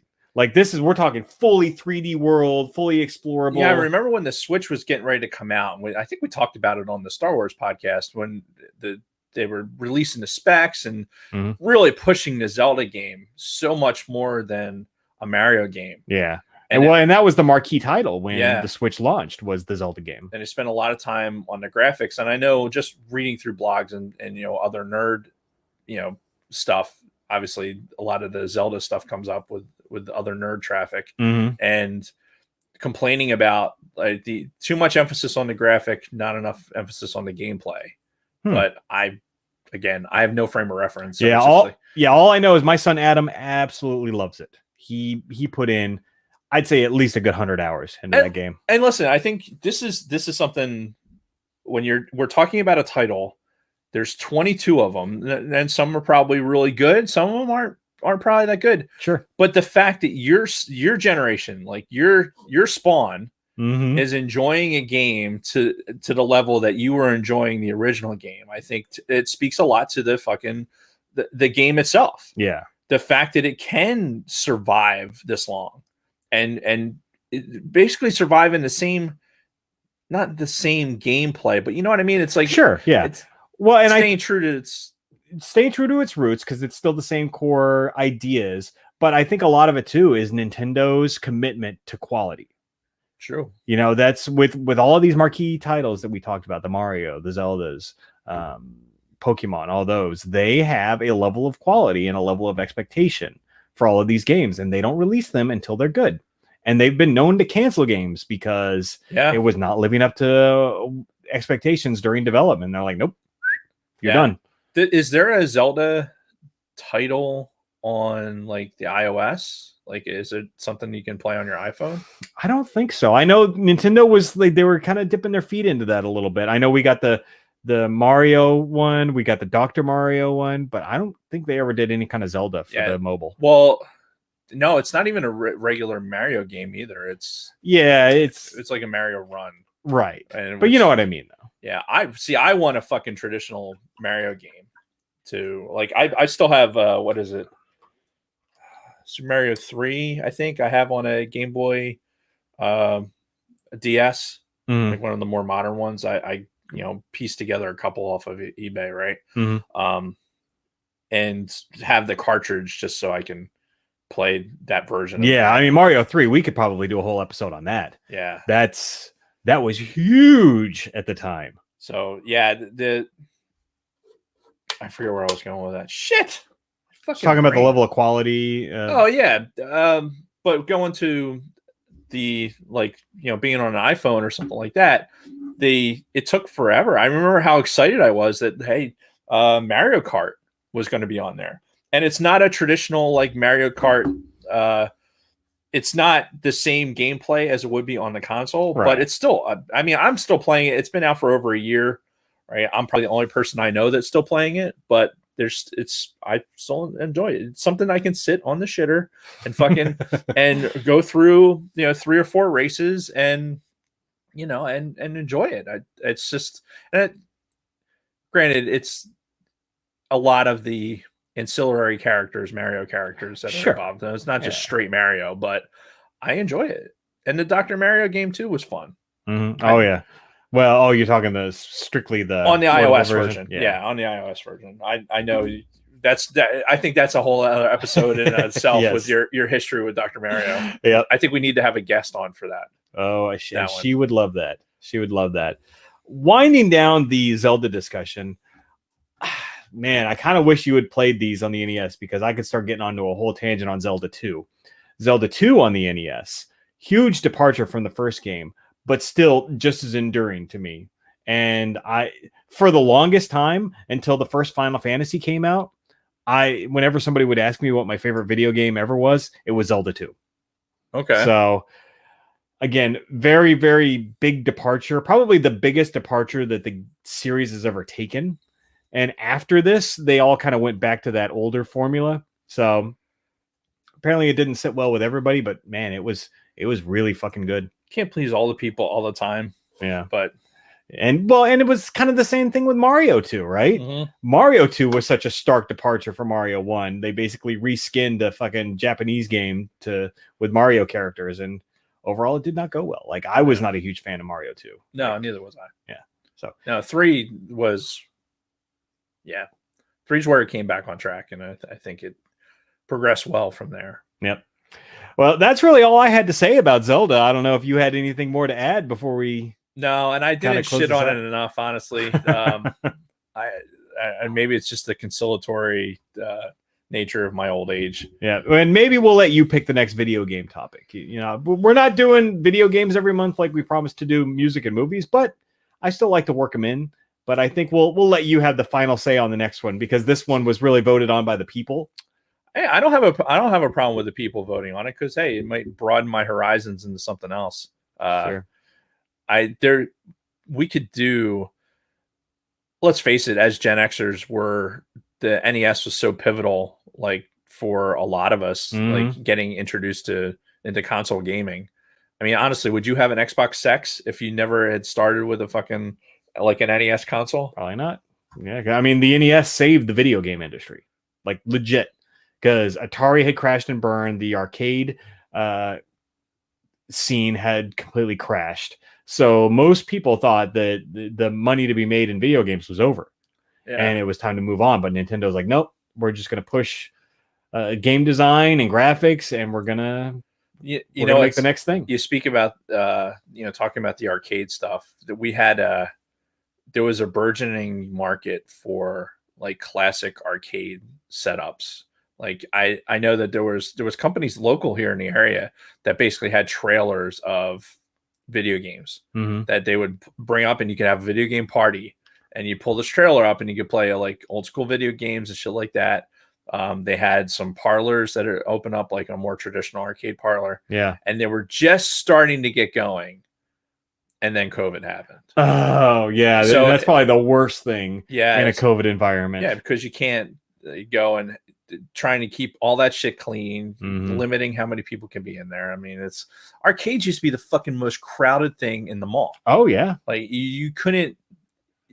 If you could walk into an arcade and actually fucking swing your arms back and forth, then the place was dead. Yeah, there were a couple of big arcades in my hometown growing up, like big, and it was quite the scene. Yeah, the Deffert Mall down the road from me, it had a big arcade scene. And in fact, what's really funny is that's the mall I remember, like because there was a. It's funny, malls go through these iterations, right? And I think that's a whole nother show we can talk about what has happened to the rise and fall of the mall. Yeah. But what you remember of a mall is centered around certain things, right? For me, it was the fucking arcade, the one that was right next to it was Farrell's Ice Cream. It was in the mall, and it was right across from there. So yeah, it's these console games with games like Zelda and. Get on later, like Contra too is one of those. Oh yeah, like getting into the shooters, and I think Contra is one of those games where it started to teach you to memorize pattern in a video game. Yeah, right. We should live stream us both playing Contra because you can do 2-player co-op mode. Yeah, we should totally do that. Oh my god, we got to figure out a way to do that. Yeah, we got to set up. We'll that'll be a project for this week. Is we'll set up a Gen X POV Twitch stream. Yeah, and then I'll Maybe I'll play some zombies on that rather than on my own personal stream. Yeah. Oh, my arm fucking hurts. Oh, You're gonna feel like shit tomorrow. And yeah. I just hope I don't get sick being here. How would that even be possible? Who knows? It's not a live virus. Allegedly. Fuck, this hurts though, man. Like as we've been recording, my arm has started to hurt more and more as we're going along. It's like, fuck.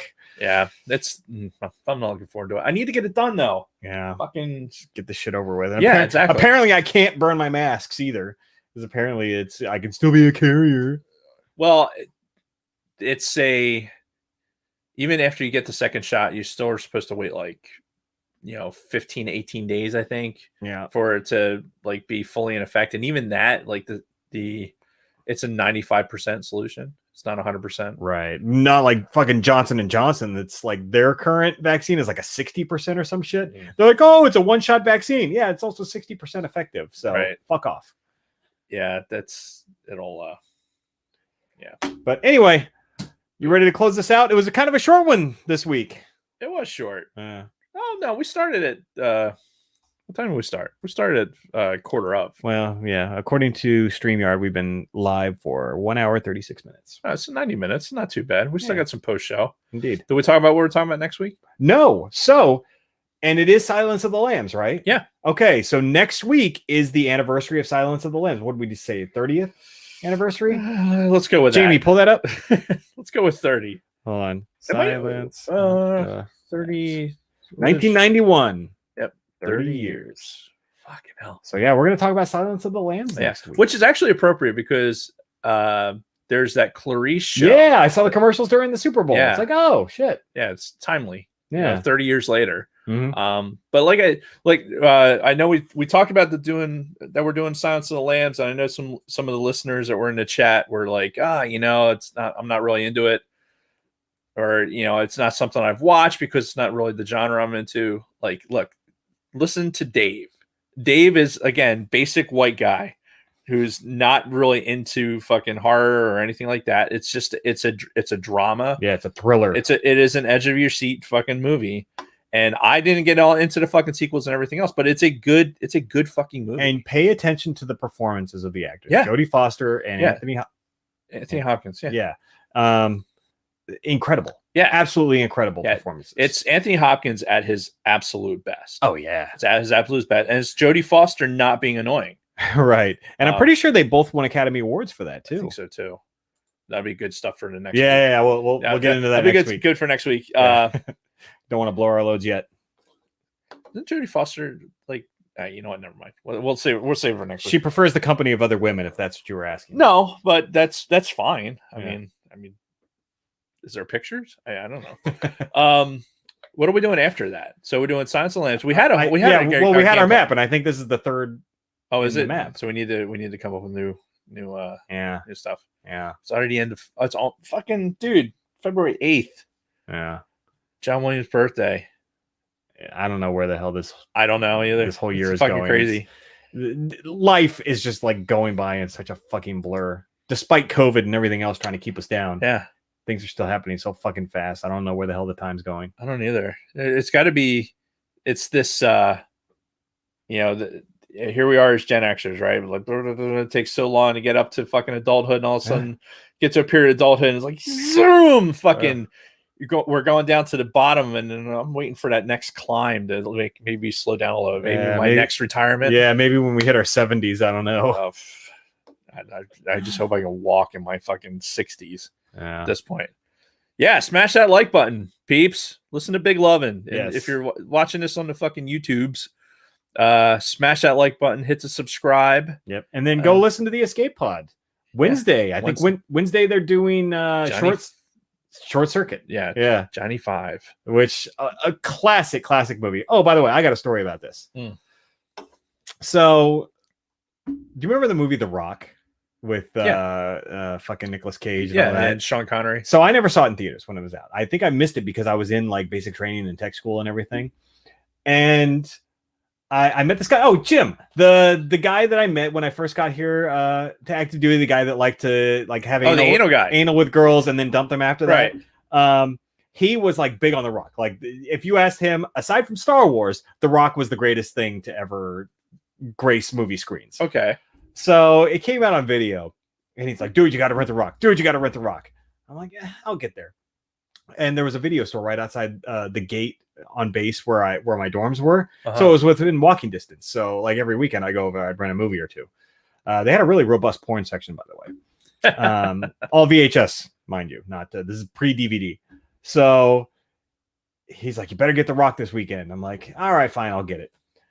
I go to the video store. I'm looking. I'm like, "Ooh, Short Circuit!" And I grabbed Short Circuit instead of getting The Rock. And I brought it back. And he's like, "Did you get it?" And I'm like, "No, I saw Short Circuit. I want to watch that again. I fucking love that movie." That is a great movie. And he did not stop giving me shit for that for like 10 years. Every time we would talk, like either, communicate over social media or anything, he would always give me shit about that. Have you seen it? Did you watch the movie? The Rock? Yeah. I did eventually see it, probably maybe a few months later after this first explosion. It's not a bad movie. No. And I never said it was, or I never said, fuck that movie, I'm not going to watch it. But I'm in the video store, I'm browsing around, like, fuck, Short Circuit, I haven't seen that in years. I love that movie. Well, because going to the video store, it wasn't cheap. No. Like when you wanted to go rent something, it was like. And is it a brand new Airman? We didn't get paid dick in the 90s. No, I'm sorry, but we didn't make shit. Yeah, we were poor. That's why I had to get a second job. That's how I met my fucking wife. Yeah. It was because I had to get a second job because I wasn't making any fucking money. Yeah, I think we can save that for our 25th anniversary fucking show. But having a family and going into that situation, being an airman, being on food stamps and shit, that was fun. Yeah. So anyway, check out from the Escape Pod this weekend doing. There was a long way of saying check out the on Wednesday night the Escape Pod. Hopefully, fucking Brady gets his internet connection squared away. Dude, the fuck Brady, come on, man. you gotta work on that. Get your shit together. Yeah. Start dabbing all over the place. And has the Use and Abuse guys put out anything? Not recently. Well, Scott's been he's been spending time with grandkids. Adulting, grand adulting. Yep. Thankfully, we're not there yet. Yeah, I was gonna say you better knock on pretty quick over there. Yeah. Check out Use and Abuse. You can still listen to their shows that they got on there, just like you can listen to ours on all of your. Any way you can get a podcast, you can find From a Gen X Point of View. If you're listening to us through the All Things Star Wars podcast channel, thank you. However, we would really appreciate it if you go over to From a Gen X Point of View and download our show through there. Yes, because at some point that show that is going to have to come to a close. That second service that we have going, because we're still getting a split between people downloading it from our main Gen X POV stream and then our old All Things Star Wars. But the All Things Star Wars is going to have to come to a close soon, right? Because I'm paying for both right now, and I'm tired of paying for both. Yeah, so well, it'll be a thing that has to happen. Yeah. So we still have episodes. We have all the shit on the drive, right? So yeah. I've still got all of the files, but still. So you'd still be able to listen to back episodes of shenanigans with the that particular show. But we want you to find us From a Gen X Point of View on all of your outlets, at Gen X POV on all the social media accounts. But please, if you're watching this on YouTube, we love you. Mm-hmm. We want you to participate in the chat, but we also want you to subscribe and hit that like button and hit the little bell icon. That way, if we go live, you can see it.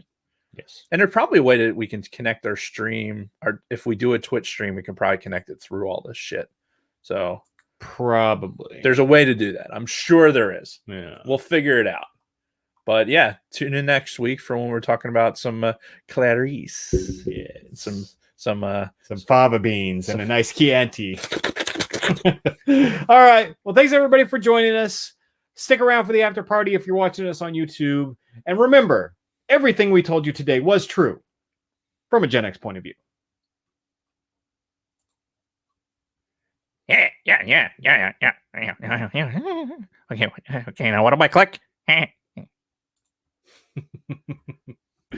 Classic.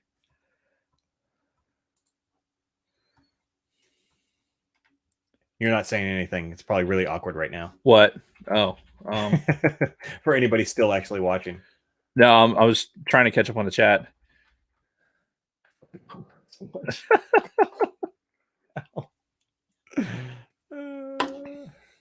Probably should take a Motrin. Might just take some NyQuil. Oh, I mean, there's no anti-inflammatory in that. There's not? I thought it had all the same shit as Tylenol. Tylenol's not an anti-inflammatory. Well, what the fuck is it good for then? Pain relief.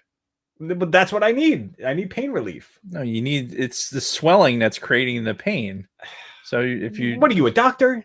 I no, but I'm on a lot of medication. Oh, I know. I know a lot about fucking NSAIDs, unfortunately. Yeah. Which, by the way, oh my god, fucking thank the maker for Motrin, because it is the only thing that has kept me upright. So I've been meaning to ask you this. You take a lot of medications. You take a lot of painkillers. Is this not good for your liver and like some of your internal organs? I'm sure none of it's good for like yeah. Like taking it in that amount, like. Well, I mean, I'm fairly disciplined with the Motrin. I don't take it unless I need it. Okay. Because don't you need it like all day, every day? Some days I'm willing to suffer more than others. I'll just put it to you that way. Okay. For those same reasons, like I don't necessarily want to take 2,400 milligrams of Motrin a day. That seems like a lot. That's like the max. That's the max I'm allowed to take in a day, and I try and avoid that. But with my knees the way they've been, dude, I ran out of Motrin and ended up digging around for some old anti-inflammatory that got me through like a day and a half while I was waiting for the new Motrin dosage to show up. Because honestly, there's other stuff too. I've been on other anti-inflammatories and they haven't worked as well as that 800 milligrams of Motrin. So, well, it sounds to me once Jersey starts selling weed, you might need to get on some of that medicinal shit. So funny story. So the girl that cuts my hair, she does a CBD oil thing, right? Mm-hmm.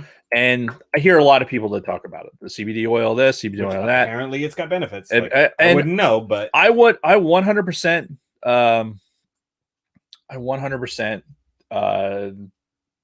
believe that it provides relief because there's science behind it. Sure. Absolutely. Yeah. So before I went and got my hair cut, I was like, you know what? If she tries to sell me the stuff, or starts talking about it, I want to, because a lot of times the people that talk to me are like, why aren't you doing this? You're retired or whatever. I'm like, well, I'm still in. Like I'm a government civilian, so I still am subject to all the rules and regulations as a GS, and it includes drug testing. So the Air Force and the DoD, like so I'm like doing this research, getting into the fucking reg because that's what I do, right? I get into the reg, and they're really it is a zero tolerance. Like any, like the CBD oils, they're not regulated by the FDA. Right. So the idea that they're going to have less than 0.03% of the THC, because you like apparently you can get measurements and you could pop even from the hemp. It doesn't have to be from the other thing. So right, I've heard that before. So it's not foolproof, and it's not worth it. It's not worth losing your job for. No, absolutely not. Not in a job where I have to maintain a security clearance. Like if it could be the magic. Like, hey, here it is, and you can. I like the idea of doing one thing to eliminate a lot of the pills. Yeah. But that's not where I live right now. And this is one of the weirdest fucking things too with our federal government and how this is like a federal controlled item. Like, why? So many states have legalized it. I'm pretty sure that the science is out there that says that nobody's ever overdosed on the shit. Well, it's without getting in too much of a politicizing what a Schedule I drug means to what the fabric of the criminal justice system in the United States. Yeah. That's the conversation. It's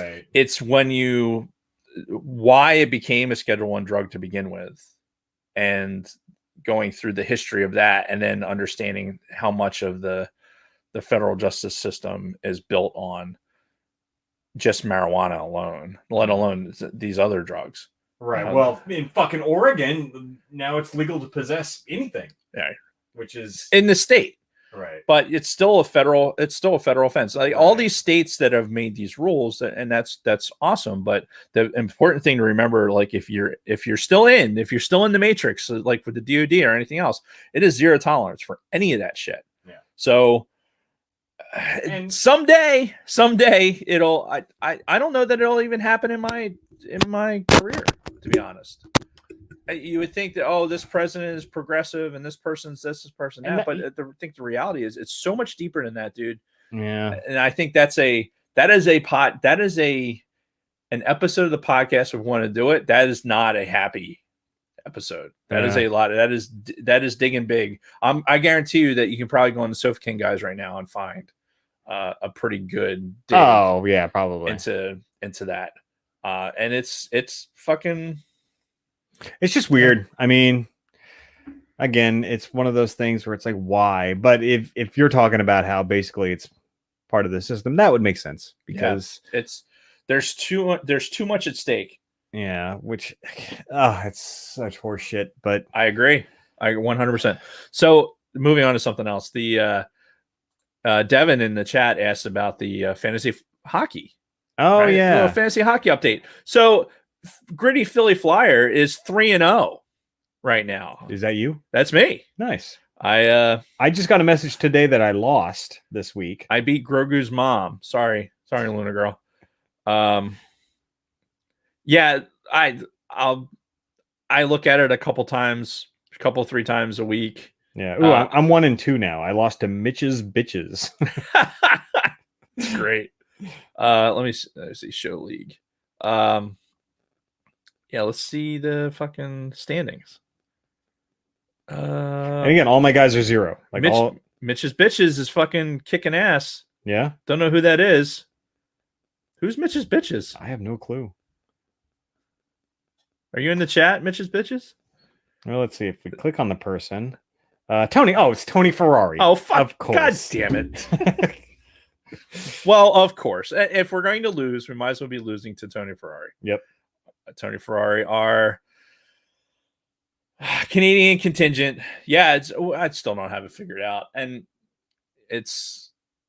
I'm sticking. I'm glad I drafted a bunch of Flyers, and I'm sticking with them because the Flyers are doing well.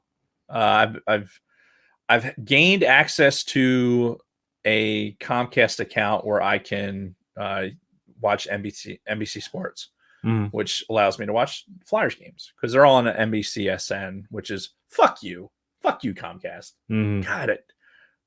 What? They don't pay our bills, so fuck them.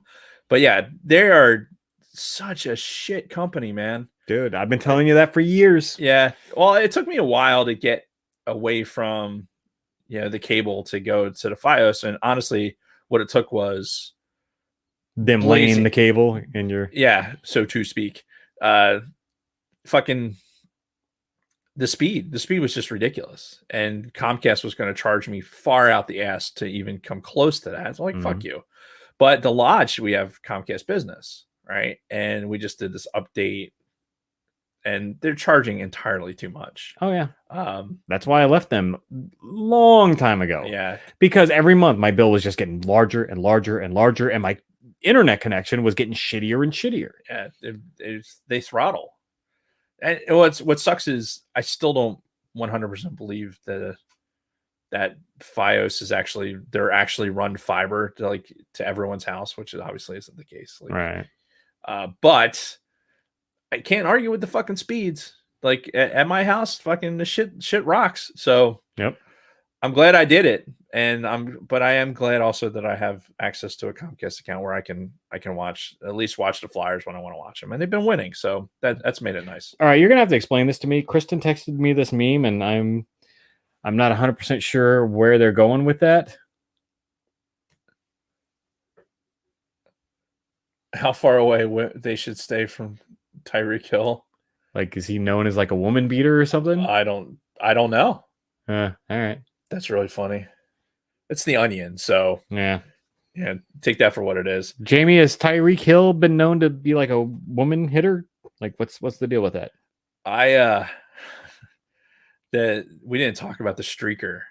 Oh yeah, that's pretty funny. So the dude, the memes are fucking fantastic. You know, the guy, he got closer to the end zone than fucking the Chiefs did. Yeah. So he actually got tackled in the end zone. The dude made a fucking ridiculous spin move. If you watch the whole video, because CBS, they panned out of it. Like, as soon as they saw the guy was in a bright pink fucking thong thing. Yeah. Well, and I'm shocked that they let the commentators continue to talk about it, because typically when shit like this happens in any kind of event like this, they turn the camera away. They don't address it. Yeah. Nothing. They don't want to encourage people. Exactly. But the commentators were laughing. Yeah, Jim Nantz was like, look at the moves on that guy, right? Yeah. The dude fucking, so thank you, social media, for people that were there fucking videotaping it, right?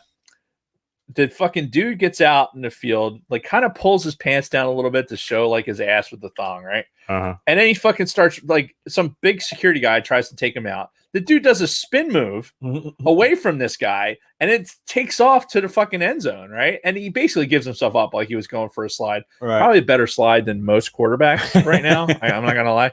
At least he had some form. And then fucking he gets tackled and whatever. But the spin move was fucking great. It's just like, it's funny. Yeah, I got to pull that up. Right now. What? And this is the beauty. This is the beauty of the internet. Super Bowl streak 2021, right there. There it is. Autofilled. All right. Oh, he's in the pink shirt. All right. Looks good, guys. We're doing this live. Success. It's off in right place. Commercials. You can't skip them. Down 20. 5:03 to go. Someone has run on the field. Some guy with a draw. Really? Oh, there we go. See, I get yelled at when I'm fucking with the video. Arms in the air in a victory salute. He's pulling down his pants. Put up your pants, my man. Pull up those pants. He's being chased to the 30. He breaks a tackle from the security guard. The 20, down the middle of the 10, the 5. He slides at the 1, and they converge on him at the goal line. Oh, yeah. Pull up your pants. Take off the bra and be a man. I hadn't heard that fucking commentator. Oh, this is a separate angle. Is this taking place in a Super Bowl? He's pulling down his pants. Put up your pants, my man. Pull up those pants. He's being chased to the 30. He breaks a tackle from the security guard. The 20, the 10, the 5. He slides at the 1, and they converge on the goal line. The spin move is the best. It's like, at what point broke 2 tackles. At what point do you, as a fan, like, so this is like modern day, right? You could do this in the 70s and 80s, right? You get on the field, like all kinds of shenanigans would happen. I mean, there's some fairly infamous ones with the protesters who were going to burn a flag, and fucking center fielder, I think it was from the Brewers, goes and fucking retrieves the flag, stops them from burning it. Hank Aaron's fucking home run where he beat Babe Ruth's record. Yep. Everybody's on the field. Those days, it wasn't like, okay, yeah, you know what, you have to go home, like you can't stay, or maybe if you did something real heinous, maybe you get arrested or whatever. You do that today, like that dude's face. Do you think his employer is going to be okay with that? Like, oh no, like people are probably digging into his social media. Oh yeah, his whole history is probably out there at this point. So it's like, is it worth it these days? Right now, like, I could see this guy was kind of older. He looked almost like our age. Yeah, he looked like there was a meme out there that said this guy was probably a Gen Xer. Right, and for me, like I would expect this from a millennial, like these kids that live on the internet, all they want is fucking attention. And this just being one of these like millennial fucks who's just like, how can I get the most attention possible? Fuck the consequences. He didn't have a GoPro on him or anything like that. He's just fucking dude with a pink thong. Like, honestly, if you're wearing that, your intent was, I'm gonna do this shit. Oh yeah. Oh right? yeah. You're like, I'm gonna go out there and I'm gonna make an ass of myself, and I'm prepared for the consequences. Which, by the way, he's probably a healthcare worker. Everybody that was allowed in the fucking stadium. Yeah, there was only 16,000 people. Yeah, we're healthcare workers. I think only a percentage of them were healthcare workers. Oh, well, allegedly, from what I heard, they were all like healthcare workers, first responders, and they all had to have the vaccine. Well, yeah. So at least he was vaccinated. Yeah. But just the idea, this day and age, like going out and I'm going streaking, Yeah. like now your fucking career could be over. Yeah. For a few seconds of fame that you didn't get nationally televised for. Yeah. It's like it's not worth it. It just isn't. Well, and every once in a while, somebody will try to do this at like a pro wrestling event. Oh yeah. And whenever that happens, whenever a fan like jumps the railing and like tries to go into the ring, they get the shit kicked out of them by these wrestlers. Oh, like there's video out there on YouTube and stuff of a guy jumping in a ring, and then these guys just fucking wailing on him. They hold him down and they just punch the shit out of him, and it's like, wow. Like, yeah. What were you thinking? Yeah, you just entered my world. Yeah. Like there's not going to be any fucking lawsuit. Like you came into my fucking ring where we're throwing shit around, throwing bodies around. Mhm. What do you think we're going to do? We're just going to fucking not do something? Oh yeah, because I'm sure they love that too, because this is their chance to actually fight somebody for real. This is what this Like, punch feels like when it hits you, and you're going to lose consciousness almost immediately. Yeah. Those guys are fucking ginormous. Mhm. Like, I wouldn't want anything to do with that shit. Yep. Dragon Buddy, apparently, Hill, he was never suspended following domestic violence starting in college. He was or still under investigation for child abuse as well. No damn. That's not. Dude. Yeah, I hadn't heard that. The fucking hours of nonsense before the Super Bowl. Thank God we didn't like get too much into Super Bowl shit, because the hours of prior to the Super Bowl. I mean, I watched golf. So I was watching the golf tournament before, and then it clicked over basically to the very beginning of the Super Bowl, which, by the way, we didn't even talk about the fucking flyover. I didn't see it. You didn't see it? I didn't see the national anthem on the flyover. It was fucking great. The national anthem was bleh, but so here's the thing that happened with me. So I knew it was starting at 6:30, right? Yeah. I'm doing all kinds of things. I'm doing food prep, getting my shit ready for work the next day, because I knew I was probably going to be up late watching the game. So I wanted to make sure everything was fucking done. Right. And then I could just sit down and enjoy the game and just be done with it. Kristen was working, so I had to get dinner ready for the boys. I'm going around doing a bunch of different stuff. And then I'm like, I get on my computer. I'm like looking at a couple things. Oh, got to look at some Zelda stuff. I look over at the clock and it's 6:40. I'm like, whoops. So I go over and turn on the game. I was like, okay, they're kicking off right now. So the flyover is really cool. There's a bunch of different angles. Like people in the Tampa area, there was somebody down on the beach, like down in Clearwater. Like, so you can, and we've been in a McDowell fucking plenty of times, 100 times. Yeah. If not more.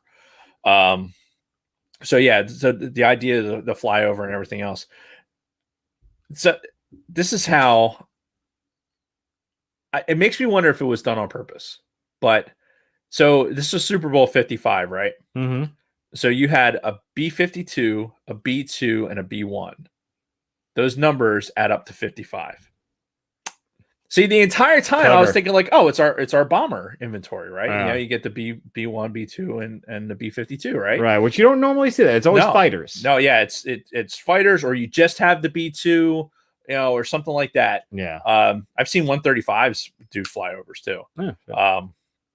But yeah, the idea of the three bombers, like basically our strategic deterrents, all in one formation, right? Yeah. To me, is like super, super cool, right? Because I'm a giant aviation nerd. Mm-hmm. But then, like, seeing shit after the Super Bowl was like, oh, you know, it was like, I think it was on the Airman NCO fucking Facebook group, right? And I'm looking, it was like, oh, I wonder what lieutenant got a fucking bullet for the fact that these numbers added up to 55. I'm like, wait a minute. What the son of a bitch. Like, I don't know if it was really a thing or not, but it had to have been. Yeah, I guess so. There's no way.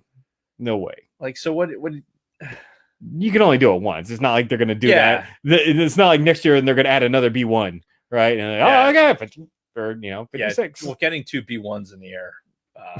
Yeah, it's a chore in itself. Yeah, that's a challenge. No, we're not going to discuss FMC rates, but yeah. At least it's not a C5.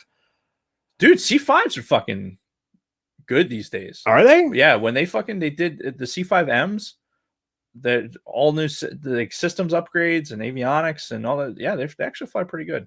Damn. You can hear them. They sound different. They have different motors. Interesting. Yeah, so it's like it's one of those where making an engine improvement actually helped the airframe.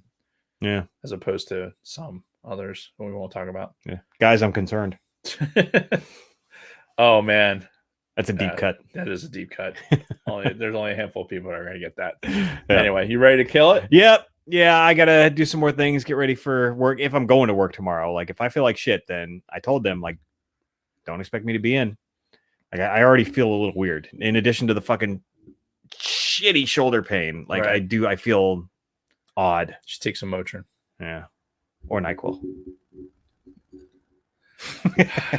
Anyway, all right. Well, thanks everybody for sticking around for the after party. We love you guys. You are the best. yes. And See you at the escape pod. yeah, on On Wednesday. Wednesday. Short Maybe. circuit. Yeah. All right. Do it. Do it. All right, we're out, guys. See ya.